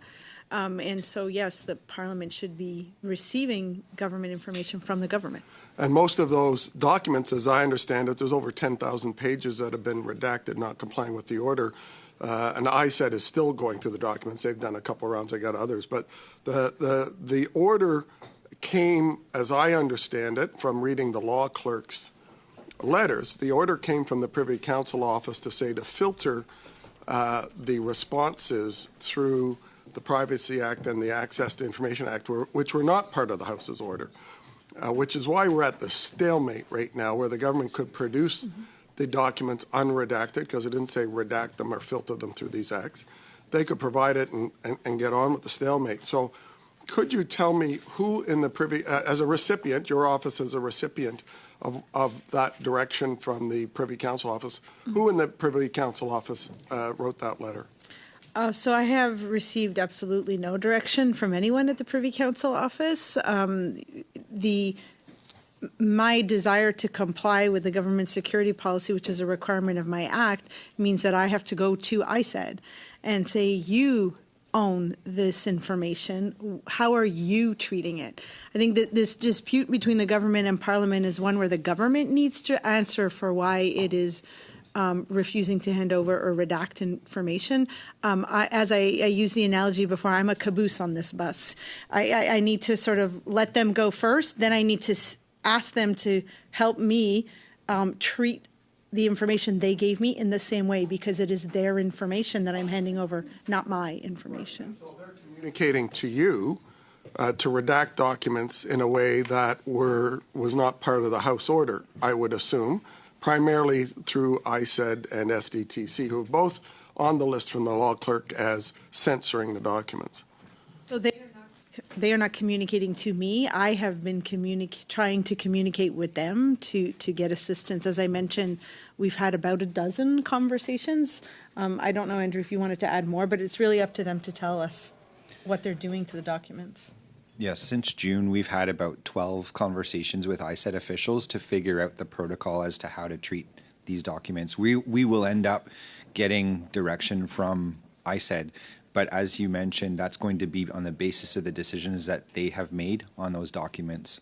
Which ISED officials could you table the list with the committee? So the main contact is the Chief Executive Audit. Pardon me? The Chief Executive Audit. The Chief Audit. The Chief Audit Executive, sorry. Chief Audit for the department. Yeah, for Thank the you. department. You're aware that the Privacy Act, which was cited as a reason to exempt or redact these contract or these documents, Section 8 says that authorized bodies are exempted who have the power to redact documents, Section 8 of the Privacy Act. In fact, I think the Auditor General's Act has a similar provision. It says if you're an authorized body to order documents, has that power. They're exempted from the Privacy Act. Are you aware of that? So I will give Andrew the option if he wants to jump in. So when I received a request from this committee to hand over additional information about the 90 cases of conflicts of interest, I actually had a conversation with the Privacy Commissioner about, I think it's 82M, the clause. It's in the Privacy Act. It is not in the Auditor General Act. And I explored with him what it meant, the will of Parliament, and then it is up to me as the head of the organization to weigh whether the will of Parliament supersedes an individual's right to privacy. That's basically what 82M is asking for. When I looked at most of the information I provided, it is information that you can provide, you can find in the public domain, and hence I provided that table to the committee and cited that letter. But I also felt it important. I'm just short on time. To tell. I also felt it important to let everyone know that I was handing over that information. In your opening statement, you acknowledged, as everyone does, the 400-plus year right of Parliament to ask for documents, and if they're unredacted, they're unredacted. That's a long-standing parliamentary right. Is it not true that this whole thing that has frozen the House is related to the fact that the government, the Liberal government, has chosen to ignore the order of the House, which was voted on by a majority of MPs representing a majority of Canadians? 3 parties, not just one party, voted for these documents. Thank you, Mr. Perkins. Is it not true they could avoid it by just releasing the documents? I'll allow an answer to move on. Yes, thank you very much. I think what you're bringing up is the nature of the dispute that's between the government and Parliament. We've characterized it as a dispute. Quite frankly, for us, we feel like we're in the middle of this, but it's really the government that should be accountable for the decisions to redact or refuse to provide documents. Thank you very much. Mr. Duray, please, you have the floor for 5 minutes. Merci beaucoup. Et à titre d'information. Thank you very much, and for your information, we agree with the decision of the chair, and I think that we should be able to continue with the business of Parliament. Thank you very much, Auditor General, for being here with us. I often hear recovery of funds. When I talk to people, is that really realistic? And in one of your recommendations, for example, you suggested that you should review the criteria for admissibility for receiving fundings. But what I can see is how can you decide whether or not a business is eligible for funding?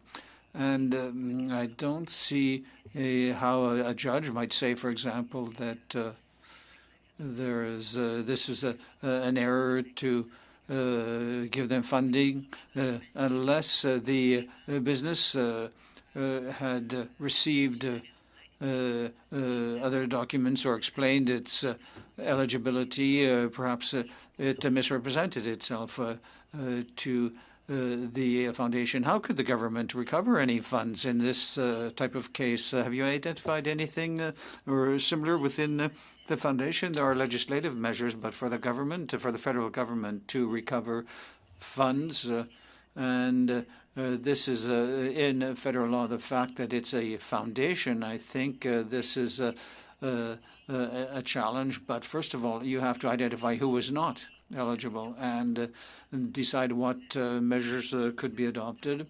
And generally, there's an agreement, and this is a challenge that the foundation has to deal with. But the agreement between the government and the foundation is that if the foundation provides funding to a business or a client that was not eligible, that money should be recovered. There should be some way to recover the money, and there is that mechanism. And what the foundation does with these businesses, that's up to them to decide. But if there's not respect for the funding agreement with the foundation by a business, the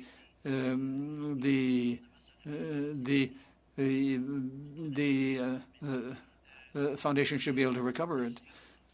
And identifying eligible or ineligible businesses, but this is afterwards, after a decision is taken, and even if the business is not eligible, it nevertheless had a funding agreement with the foundation. So unless the business has not respected its agreement with the foundation, even if the foundation tries to recover funding, but I think it would be very easy to identify whether or not a business was eligible. It's not the fault of the business; it's the fault of the fund or the foundation that didn't do its due diligence to decide on eligibility. Well, I think that goes back to the provisions in the agreement between the business and the foundation, and probably this would be an issue to be dealt with by lawyers. But our opinion is that if a business receives funding when they are not eligible, there should be a way of deciding what to do and whether or not there should be a recovery of the funds. So this would probably be a third party that should have to be involved, and a power would be delegated, and there should be a respect for the agreement. The foundation, in your opinion, based on your review, are there funds from the government that have not been recovered, or I don't have any list of any legal decisions or reviews, but there is a mechanism between the government and the foundation for recovering funds. And year after year, when there is a request for increased funding, there could be money refused or denied because that could be considered to be a part of the recovery. And with regard to the building, it's the business, it's really up to the foundation to recover the funds in some way. So the money that I was supposed to get and I haven't received yet, I don't know if that would be seen by the public as a real way of recovering funds, just denying new funding.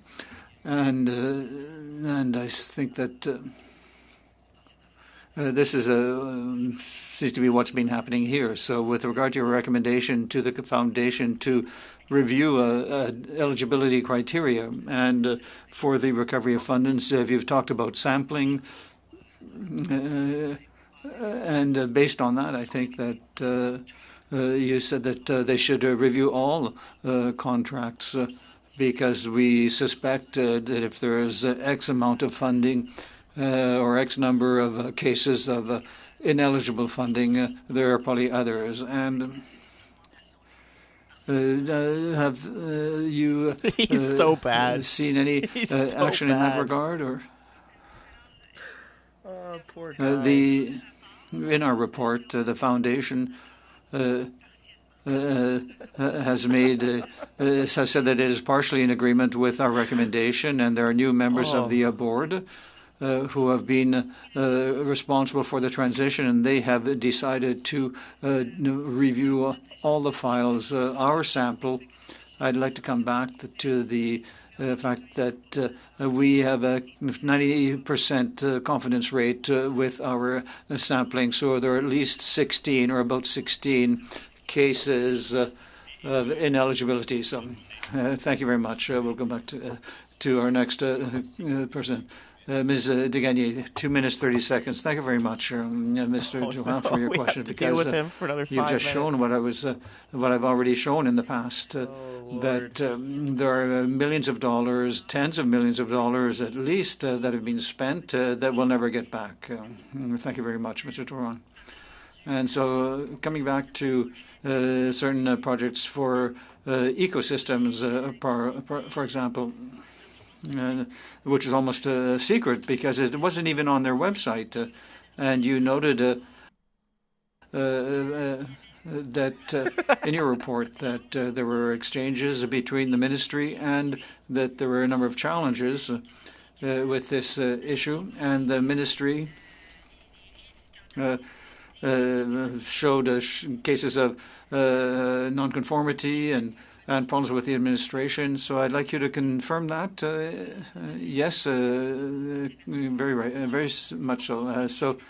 And Mr. Remy, you're responsible for investments. What did you do with regard to the concerns raised, and why were these recommendations or concerns not taken seriously? Mr. Chair, I believe this is in reference, correct, to the ecosystem stream. That's the question. Oui, monsieur. Yes, ecosystems. Yeah. So those we funded 2 projects under the ecosystem streams. It was a pilot stream. It was primarily directed from the CEO's office. Myself personally, I didn't have almost no involvement in the diligence that we ran for those. Attendez, excusez-moi. We certainly accept the Auditor General's conclusions that they were out of compliance. Merci. Vous étiez... Thank you. But you were Vice President of Investments, and you had nothing to do with the investment process. Mr. Chair, the ecosystem streams was a pilot stream that was established out of the CEO's office, and that was primarily run by our ecosystems team, not the investments team. C'était l'idée de Madame Lawrence. It was Ms. Lawrence's idea, and Ms. Lawrence received. Was she aware of the concerns from the ministry with regard to, what was her action, if any, with regard to these concerns? Mr. Chair, I don't recall. I'm not sure what kind of communications would have taken place regarding that. I refer to the report. I do know there were some concerns that were raised. And I believe they were discussed, but I can't recall for sure. D'accord. Donc le VP investissement n'avait pas. So the Vice President of Investment had nothing to say about any investments made with regard to these investments by the foundation. So you say you had nothing to do. You never had anything to say with regard to these ecosystems projects, and they were based on simply on the wishes of the CEO and despite the concerns raised by the ministry with regard to contribution agreements, you had nothing to do with it. Do you confirm that, Mr. Marima? Mr. Chair, again, this was a pilot stream that was established and directed out of the CEO's office. It was primarily ultimately run from the ecosystems team. I did have some minor involvement, for example, the previous questioning around the basic process on the intake side, but I was not the primary that was not my primary accountability related to the pilot ecosystem stream. Thank you. Merci beaucoup. Suivant, Mr. Massey, you have the floor for 2.5 minutes. All right, here we go. Translator's done. I want to continue, Mr. Hayes, with and you have a current situation in the House where it's been involved, and when I spoke about 2 things, there's Crown copyright. This goes back to the Afghan detainee documents where there's so much of a correlation here that were not provided at that time. Crown copyright is one of the potential solutions for release of information in public documents that is done differently for other countries. But if this now the department's now moved to NRC, does that give you and your abilities in your office to do the same type of auditing practices as it would be in-house if it was Industry Canada? These are some of the solutions I'm seeking that we don't end up back here again. And one of my concerns, the NRC doesn't have a union under PSAC. It has an association, I think, or an affiliation. I can't remember. It's a different type of a professional association. So my concern here is what we do forward. So again, will you have the same capabilities to audit this program in the future, if necessary, if it's an NRC versus that if it was directly part of a branch of Industry Canada? Yes, our audit mandate is broad with the NRC. It's not broad when we talk about foundations that are removed from the government. If you look at it from a hierarchy, the foundation is probably as limited as an audit mandate as we have. The next one up would be a Crown Corporation, and then it would be departments and agencies, and the NRC would fall in that category. So we have a broad mandate there. Okay, so that's actually good to hear, and that's why I wanted to. I'm still worried about the fact that some of the workers, I wanted their capability to be able to transfer it onto different departments and so forth. But that's really the end of my question, Mr. Chair, is that I just want to make sure that if going forward, the Auditor General program could do the full complement of auditing necessary that it couldn't do, and so we can have the clear distinction when we create these kind of organizations outside the gravity of Parliament. Thank you. You still have some time left, sir.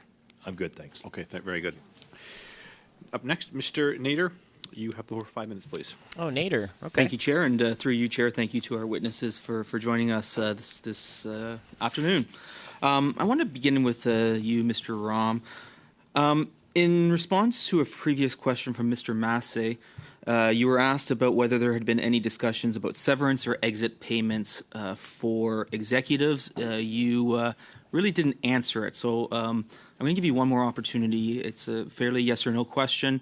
Have there been discussions about severance or exit payments? Once again, Mr. Chair, as per my previous answer, I'm very focused right now on helping the new board with its transition. Sir, I'm going to stop you. It's a yes or no question. Have there been discussions, yes or no? Mr. Chair, that'll be a decision of the board in the future. No. Under in our system, a refusal to answer can constitute a contempt of Parliament. So I'm going to give you one more opportunity to answer a very simple question. Have there been conversations, yes or no, regarding severance or exit packages for executives at SDTC? It's a yes or no question. You're required to answer. Mr. Chair, I have clarified the terms of my employment till the end with the new board, and that'll be a question that's better directed to the new board. So I'm just going to note on. They decide on my compensation, not me. Sir, you failed to answer. I'm not going to dwell on the issue, but it's a clear failure to answer a question that was duly put, and it requires a yes or no answer. I want to go to the amended contribution agreement that was signed between SDTC and the Government of Canada. Would it be possible for you to give us a line-by-line analysis of what changes were made between the previous and the current contribution agreement? Mr. Chair, I believe so. I'll have to look into that, but I believe we can do that. Okay, I look forward to receiving that. Who within SDTC approved the changes to the updated contribution agreement? The final approval authority, Mr. Chair, would have been the new board. So the current three-person board? That is correct. Great, thank you for that. I would like to know, were there any projects that were previously ineligible that would now be eligible under the new contribution agreement? Mr. Chair, with regards to any of those projects that were found ineligible as a part of the OAG sample, as per the recommendation, the new board has put in place a process for reviewing all the projects. That wasn't the question. Period. The review of those particular projects is still in progress, so I don't have anything to report to you. So there's still a chance that ineligible projects might get money? I just want to back up on that a little bit, because the question was, with the changes in the contribution agreement, would previously ineligible ones now be eligible based on the changes in the contribution agreement, and vice versa? Those that were eligible, would they now? Are there any that would be now ineligible? Mr. Chair, I'm unable to answer that question. There are clarifications to the contribution agreement. I am not conducting the eligibility review. The board is directing that process. They're working with independent assessors. And so what the hell do you do? To getting that process right. The work is ongoing. You're the CEO. So I want to follow up on that, because we keep talking about this process. Now, in this updated contribution agreement, it says very clearly that the foundation agrees to pursue in good faith the recovery of funding for funded projects in such cases, and then it talks about the three types of things. But you keep going back to this ongoing review. Is the foundation, is STC actually making, as required in this document, good faith recovery of that funding? And I don't want to hear this being pushed off. We know that there were a number that were ineligible. So are you making a good faith effort to require the repayment of those funds? Mr. Chair, the Board of Directors is looking at every project to see if funding can either be resumed, terminated, or recovered. They will take action if and when required, and the work is ongoing. Not quite getting to the root of the matter, but one I think I have time for one final question. Under section 20.03 and again 20.04, 20.03 requires that the minister be notified and informed about any potential situation that has reasonably interpreted as either a conflict of interest or potential conflict of interest.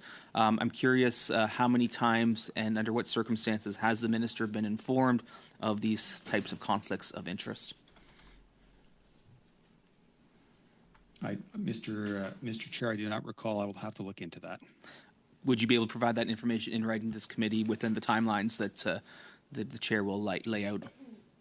I will look into that. Thank you very much. Joining us next online is Mr. Erskine Smith. You have the floor for 5 minutes, please. Oh, not this Yahoo.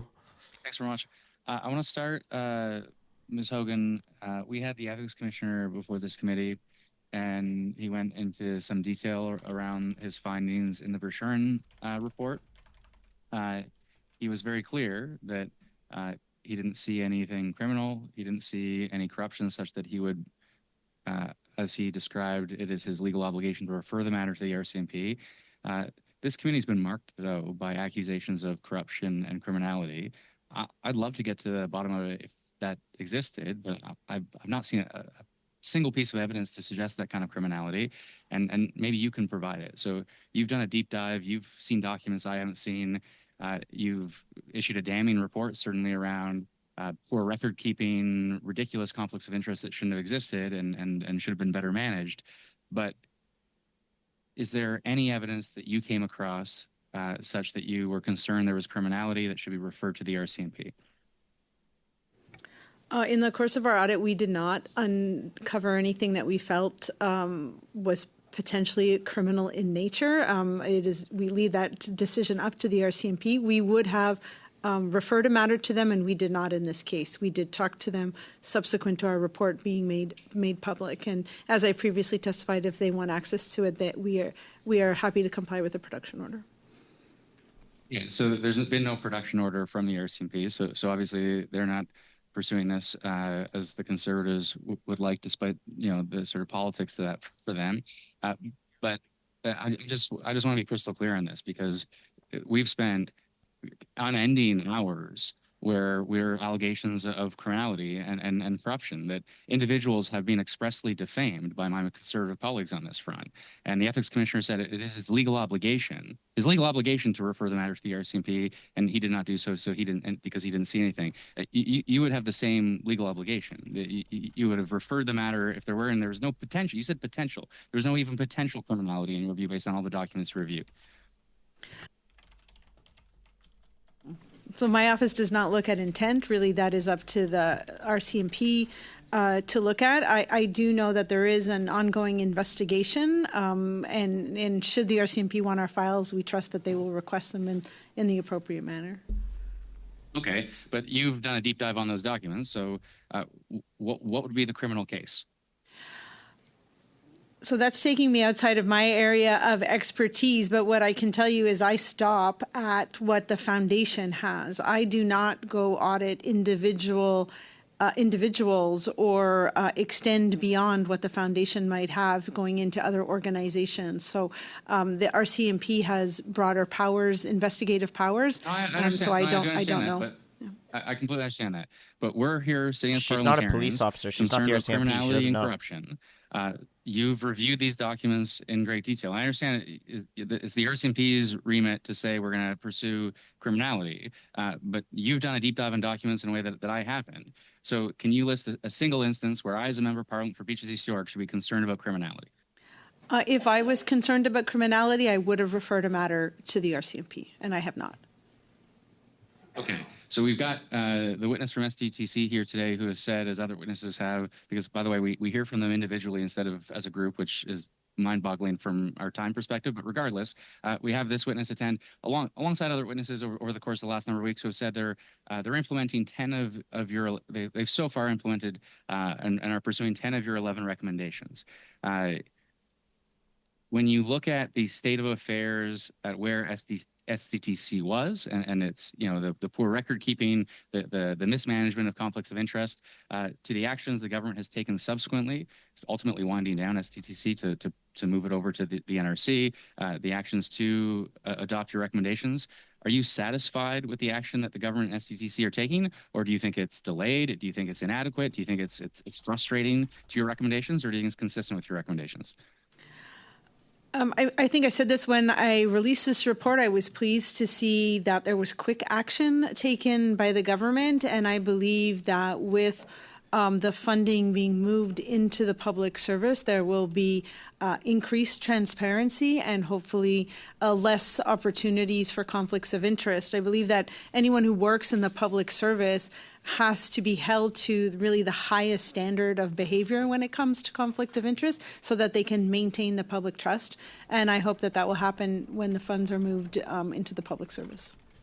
So you don't have, or do you have any criticisms for how the government has reacted and responded to your recommendations? Well, I obviously was not pleased that they partially agreed with some of the recommendations, but as I previously stated, I believe that they are implementing what I think is one of the most important ones, which is doing a comprehensive review of all of the organizations that receive funding to make sure that they identify any ineligible recipients. Thank you very much. Beginning our fourth and final round, pardon me, Mr. Brock, you have the floor for Sweet, we're ending 5 on minutes, Brock. please. I love it. Okay. For the Conservatives, Thank anyway. you, Chair. I didn't think I had to use some of my 5 minutes to educate some Liberal members on your particular role as an Auditor General. You're not criminal investigators. You've never been set up as a criminal investigator. So your ability to detect potential fraud or other acts of criminality in relation to what has transpired under the SDTC is not your mandate. Just like the Ethics Commissioner, if it's blatant, if there's an abundance of evidence, as you've indicated, you can make that referral. But the fact of the matter remains, despite the best efforts of Mr. Erskine Smith, the RCMP have confirmed an ongoing investigation. Whether or not they ask for a production order from your office remains to be seen. But the fact that they haven't doesn't necessarily mean that they won't. And I think that's the message that needs to come through to Canadians watching this. It is an ongoing investigation. They've also confirmed that they've received documents from the House of Commons in relation to the House order, but they've been heavily redacted, which is precisely why government and the House of Commons has come to this gridlock because of government's failure to produce all unredacted documents to the House, which can then be used by the RCMP as they see fit. Whether they look at it or not, that's entirely up to them. But in relation to the potential criminality here, Madam Auditor General, and I want to remind Canadians, we're talking about potential fraud and breach of trust. Fraud is defined in the Criminal Code under Section 380 as follows: everyone who by deceit, falsehood, or other fraudulent means, whether or not it is a false pretense, defrauds the public or any person of any property, money, or valuable security, is then guilty of an indictable offense, depending on the value. Redirecting taxpayer funds to the tune of almost $400 million outside of contribution agreements, outside of the law, is in its very nature a fraudulent act. Whether or not the Crown can produce and establish intent remains to be seen. But the police will investigate at a lower standard than the Crown prosecutor who prosecutes potential fraudulent actors in relation to this scam. Let's not forget that the Assistant Deputy Minister, Mr. McConaughey, equated this to simply giving away free money. It was the equivalent of a sponsorship-type scandal.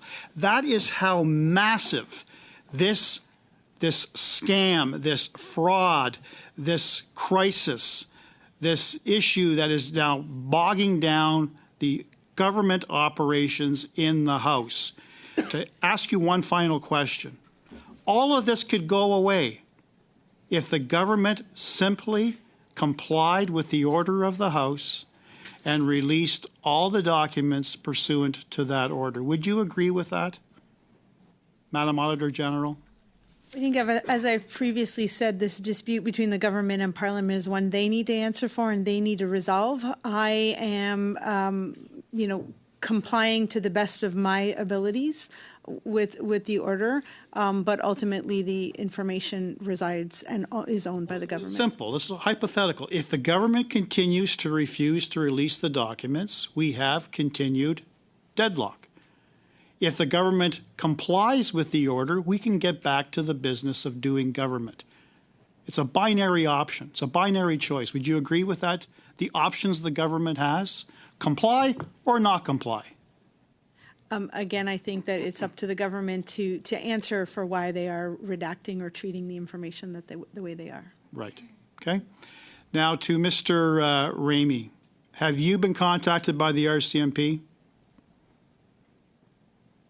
Mr. Chair, I have not been contacted by the RCMP. Has anyone at SDTC been contacted by the RCMP? Mr. Chair, as far as I'm aware, no one at SDTC has been contacted by the RCMP. How about the current board members? Mr. Chair, as far as I'm aware, none of the current board members have been contacted by the RCMP. Okay. And I think you've indicated this, Auditor General. I want to confirm again, you've had some conversations you've indicated with the RCMP, but they have not directly asked for anything specific. Is that correct? Or asked for any further interviews with you? Is that accurate? You are correct. We do speak to them on many files, but on this file, we've had regular conversation and we have not received a production order. Thank you. I'm afraid that is the time, Mr. Brock. Turning now to Ms. Bradford. You have the floor for 5 minutes, please. Thank you, Mr. Chair. Continuing along MP Brock's questions, I'd like to read from a letter from Commissioner Duhaime's to Michael Bedard, the law clerk of Parliamentary Council, dated July 25th. Subsequent to the motion, the RCMP undertook a review and examination of the Office of the Auditor General of Canada tabled report on STTC, along with additional administrative reports by Innovation, Science and Economic Development Canada and publicly available information. The RCMP has concluded that the available reports do not identify any criminal offences or evidence of criminal wrongdoing at this time, whether in relation to any specific individual or organization. He does go on to say that there is significant risk that the motion could be interpreted as a circumvention of normal investigative processes and charter protections. He concludes, I'd like to emphasize as well that the RCMP is operationally independent and strictly adheres to the principle of police independence. In a free and democratic society, this ensures that the government cannot direct or influence the actions of law enforcement, and that law enforcement decisions remain based on the information and evidence available to police. So, Ms. Hogan, the RCMP can request documents and get warrants for the documents it's seeking if it feels that that's appropriate. Why, in your view, is there a need for Parliament to be paralyzed until the government and the OAG releases documentation? Is the RCMP not capable of doing the investigations without the need for political intrusion? Do you have any thoughts on this? Well, I think it would be, as I mentioned earlier, inappropriate for me to comment on the will of Parliament and the actions that it takes. But my interactions with the RCMP have always been very clear and forthcoming, and they know that we will comply swiftly if they send us a production order. Multiple legal experts and even former legal counsels from the House of Commons that have raised alarm over the motion.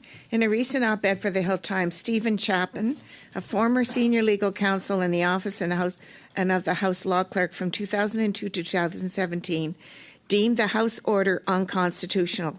He said that MPs have the power to order documents when it's relevant to parliamentary work or needed to carry out parliamentary duties, but that ordering documents to hand over to a third party, like the RCMP, is out of the scope, since the purpose would be to serve an RCMP investigation and not a parliamentary proceeding. I'm wondering if you have any views on this, Ms. Hogan. So again, I think this is the dispute that I referred to that the government needs to resolve. It is something between Parliament and the government, and I respect the privilege of the House and its ability to compel the production of documents. But as I say, this is not my information to hand over. It is the government's. Do you feel that it sets a dangerous precedent in any way? Well, as I mentioned previously, I feel that it potentially impedes my independence should I be the mechanism by which Parliament obtains government information. That should come directly from the government, and I am concerned about the unintended consequences that it might have on public servants and our ongoing access to information in a timely way to complete our work. In your extensive review and investigation that generated your report, the AG's report that is at the base of all this, did you find any evidence of criminal wrongdoing? Did you think there was anything that reached that level in anything that you went through? As I responded in the previous round of questioning, there was nothing that I believed was a potential indication of criminal behavior, and as such I did not refer a matter to the RCMP. So essentially the wrongdoing of this report was basically that one of the board of directors failed to declare or act on a conflict of interest because she didn't remove herself from discussions. Is that the crux of this whole situation? Well, in my view, there was significant lapses in governance at the foundation and in the stewardship of public funds. I believe that conflicts of interest were very poorly managed. And there were many reasons that was the case, but that the board overall failed to oversee compliance with its enabling act as well. So it is really about a big failure in governance at the foundation. But your recommendations dealt with that and the fact that the new board has now implemented all of them completely except for the one where they're reviewing with outside parties the awarding of funds.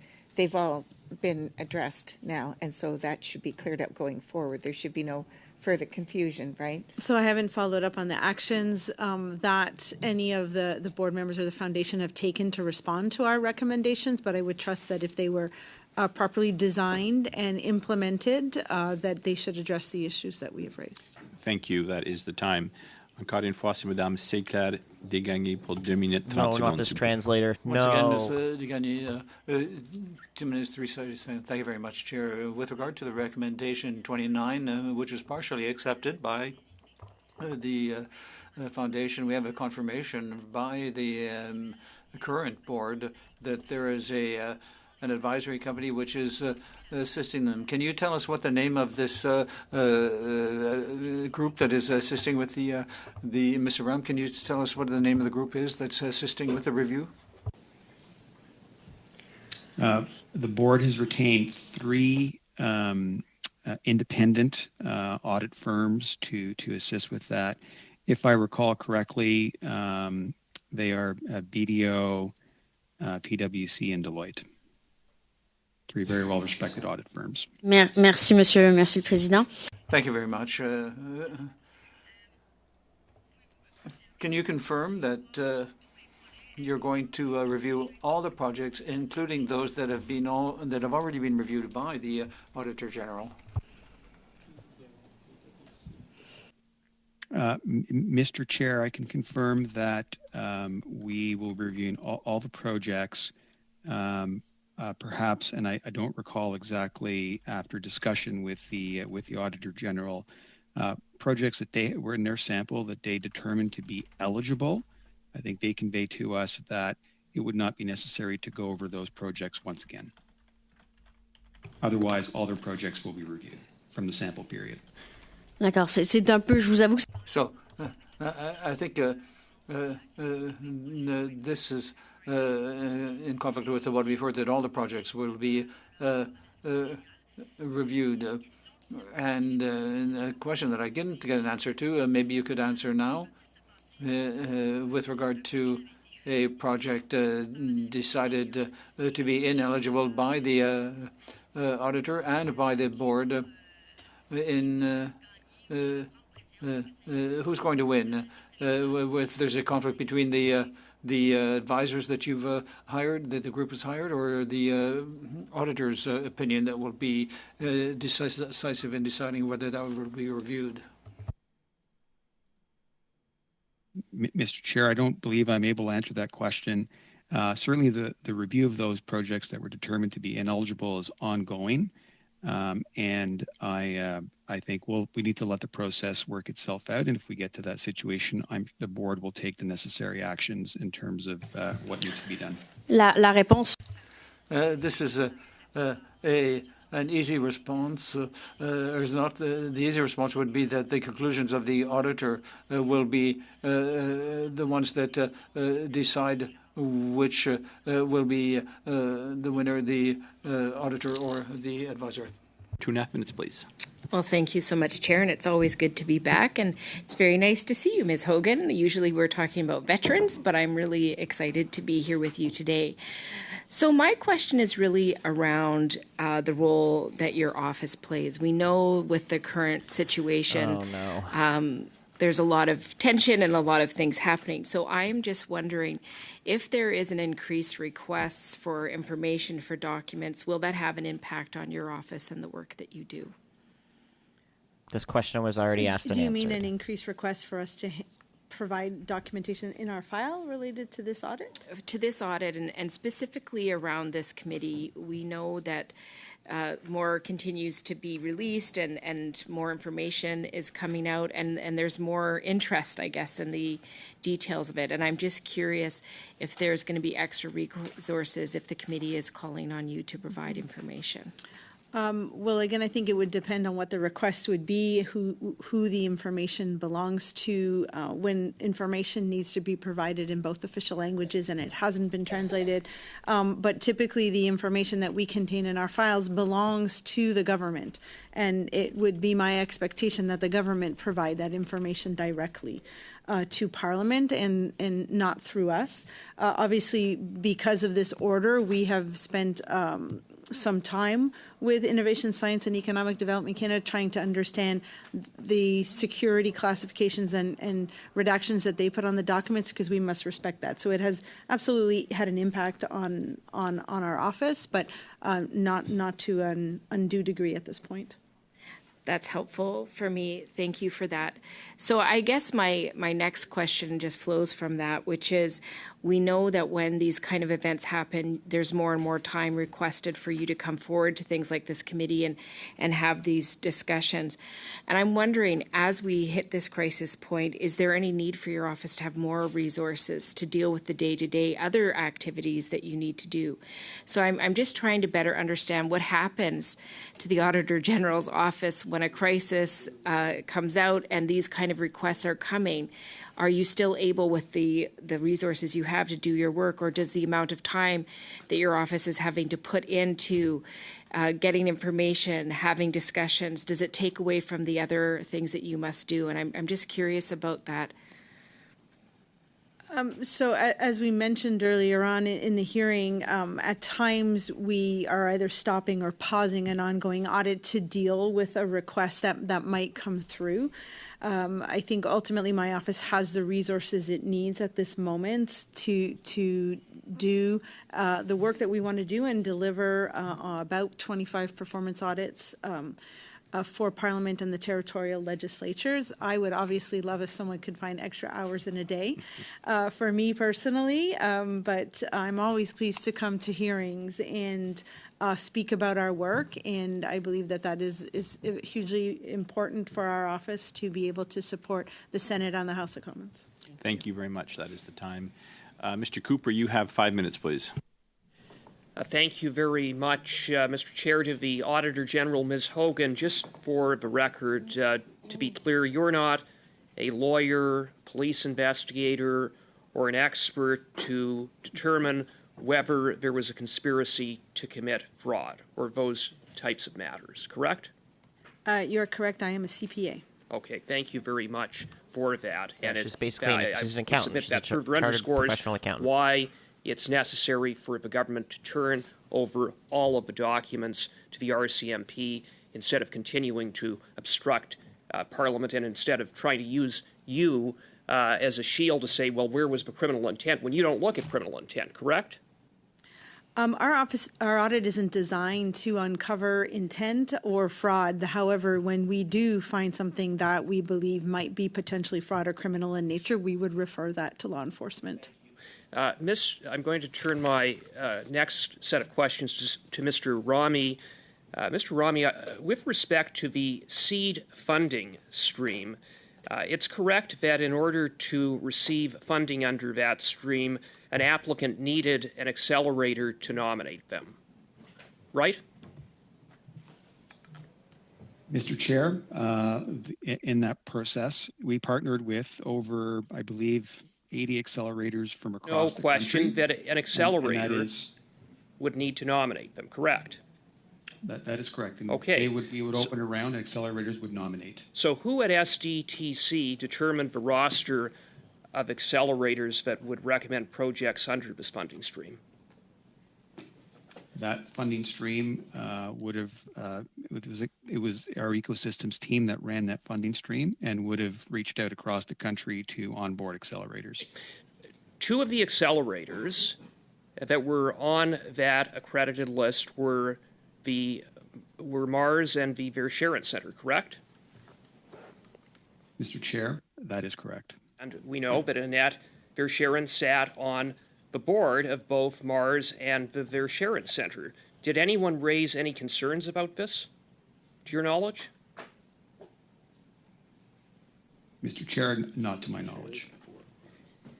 So here we have a situation where there are two accelerators connected to Annette Verscheren, and these accelerators get to hand-pick projects to be considered for seed funding, funding that is approved by the SDTC board, the board that Ms. Verscheren was the chair of, and it turns out that eligible expenses under the seed funding stream include the very services that these accelerators provide for a fee. That was the finding of the ethics commissioner in his report with respect to the Verscheren Center. How was that allowed to happen? Mr. Chair, the report of the ethics commissioner is very clear. I don't have anything to add to his conclusions. It's a total racket, and again underscores the mismanagement and corruption and conflict at SDTC. To Ms. Hogan, is it correct that in your report you found that it was not assessed by the board or by the department whether the $38.5 million in COVID payments that went out the door complied with the contribution agreements? The fact that the COVID payments were lumped together and in a bulk approval, I believe they were actually in the consent agenda item, which typically doesn't even have a discussion or conversation at a board meeting. That did not follow the requirements of the contribution agreement. The Parliament clearly laid out that funding should always be provided to an organization on a case-by-case decision, and that was not the case here. We have $38.5 million that improperly went out the door. Mr. Rami, what steps have been taken by SDTC, the current interim board and interim executive team, to recover $38.5 million tax dollars that improperly went out the door? Mr. Chair, as I said in the previous round of questioning, the board is currently reviewing all of the eligible projects, including these payments, and they will, as they go through that review process, will then take the appropriate actions that's necessary, whether it's resuming funding, terminating funding. $38.5 million went improperly out the door, and your answer is that up until now, nothing has been done to recover those funds. That is $38.5 million. What about the $220,000 that went to Annette Verscheren's company, in which she was found guilty by the Ethics Commissioner. I asked a month ago when 2 interim board members appeared here. They couldn't answer what steps had been taken to recover those monies. Has anything happened since, or has the board continued to be AWOL when it comes to making taxpayers whole? Mr. Chair, that process is ongoing, and when the Board of Directors... Thank you, Mr. Cooper. That is the time. I appreciate it. Thank you all very much. I want to thank Ms. Hogan and your officials from the Auditor General of Canada. Oh, pardon me. You're so right. Ms. Clyd, I even signaled to you earlier. Sorry. I was quite unforgettable, No, Chair. You said it, not me. Ms. Clyd, you have 5 minutes, and I apologize. It seemed Ms. Blaney's going to think I do this as a matter of course, all witnesses. Ms. Clyd, you have the floor. Thank you. I don't have a lot of questions, but I do want to clarify some points. Ms. Hogan, does being a police officer or an agent of the court, rather than being a CPA, would that help you in furthering your duties and obligations as the Attorney General? The Auditor General, my apologies. I'm often called the Attorney General, but yeah, the Auditor General. So my mandate is very broad. I have very broad access, but I am not here to determine intent. That is a criminal matter, and that I would leave to the experts who are the law enforcement. And I just want to say, having a CPA is no easy feat. So I appreciate all the expertise you bring to the Office of the Auditor General. So thank you for your contributions. Now, I just want to go back to Mr. Vrami, if that's okay. Now, we're talking about the whole sector of clean technology and the impact that freezing of funds has had on that sector. Can you talk to us a little bit about what the industry and the sector is saying with respect to having their funds frozen funding for the past year? Yeah, Mr. Chair, I know that this is in the current economic environment. Liquidity has certainly been an issue for companies, small and medium-sized enterprises operating in innovation space, not just in the clean tech sector, but sort of across the board. And certainly, the freezing of our funding has had an impact on companies that have existing project funding agreements who have met all the eligibility criteria. In some cases, they've had to slow down their work or take other actions.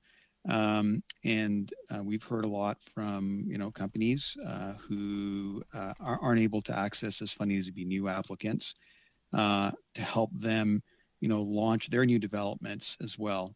Again, whether it's been a slowdown, et cetera.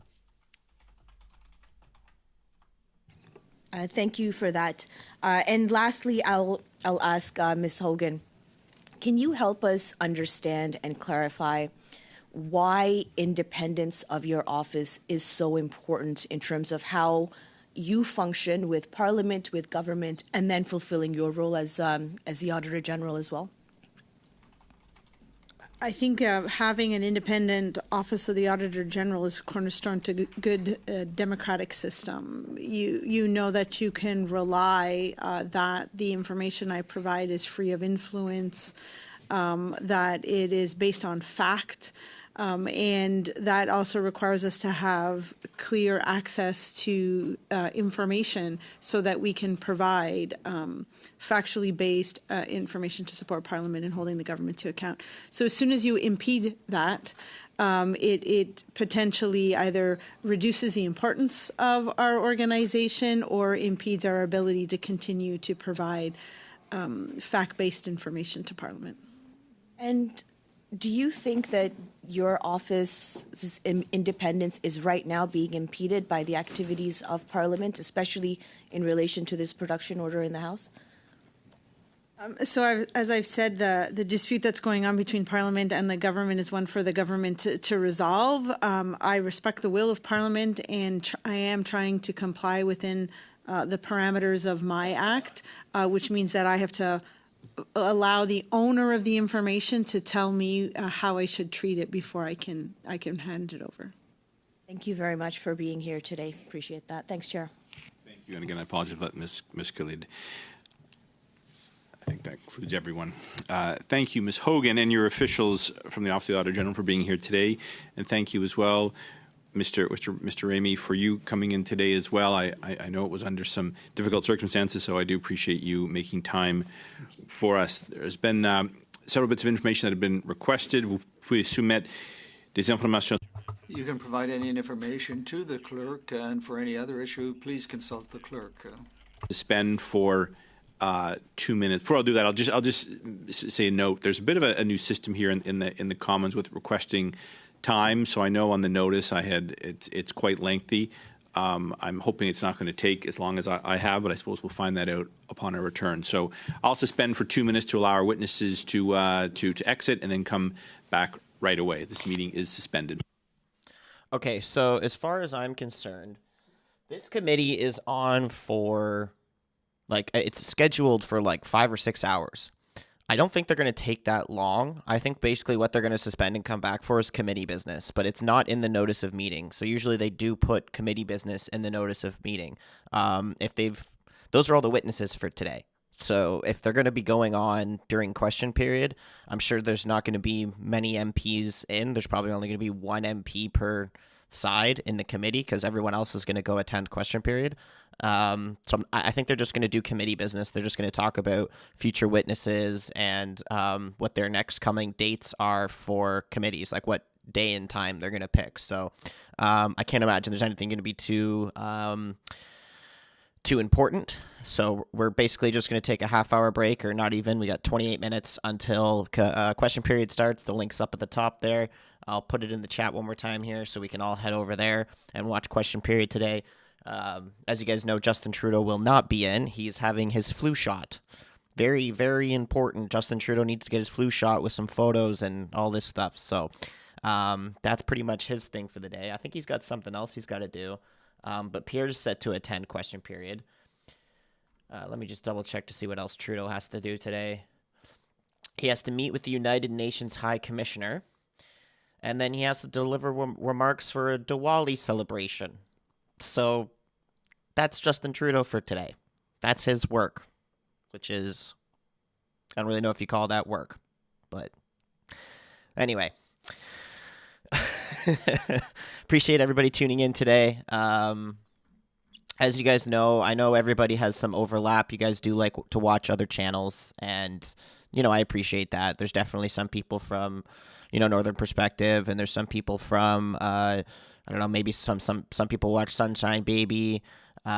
Maybe some other people watch Pleb. I know some of you guys watch Pleb because I tuned into Pleb one time and had a phone call with them, and I saw some of you guys were in the chat. So, as always, I don't mind that you guys talk about other channels and stuff. I would just appreciate it if we keep that chatter to a minimal, just because we do try to stay on topic with what we're streaming. So if we're streaming committee, I'd prefer we try to stay somewhat on topic with the committee.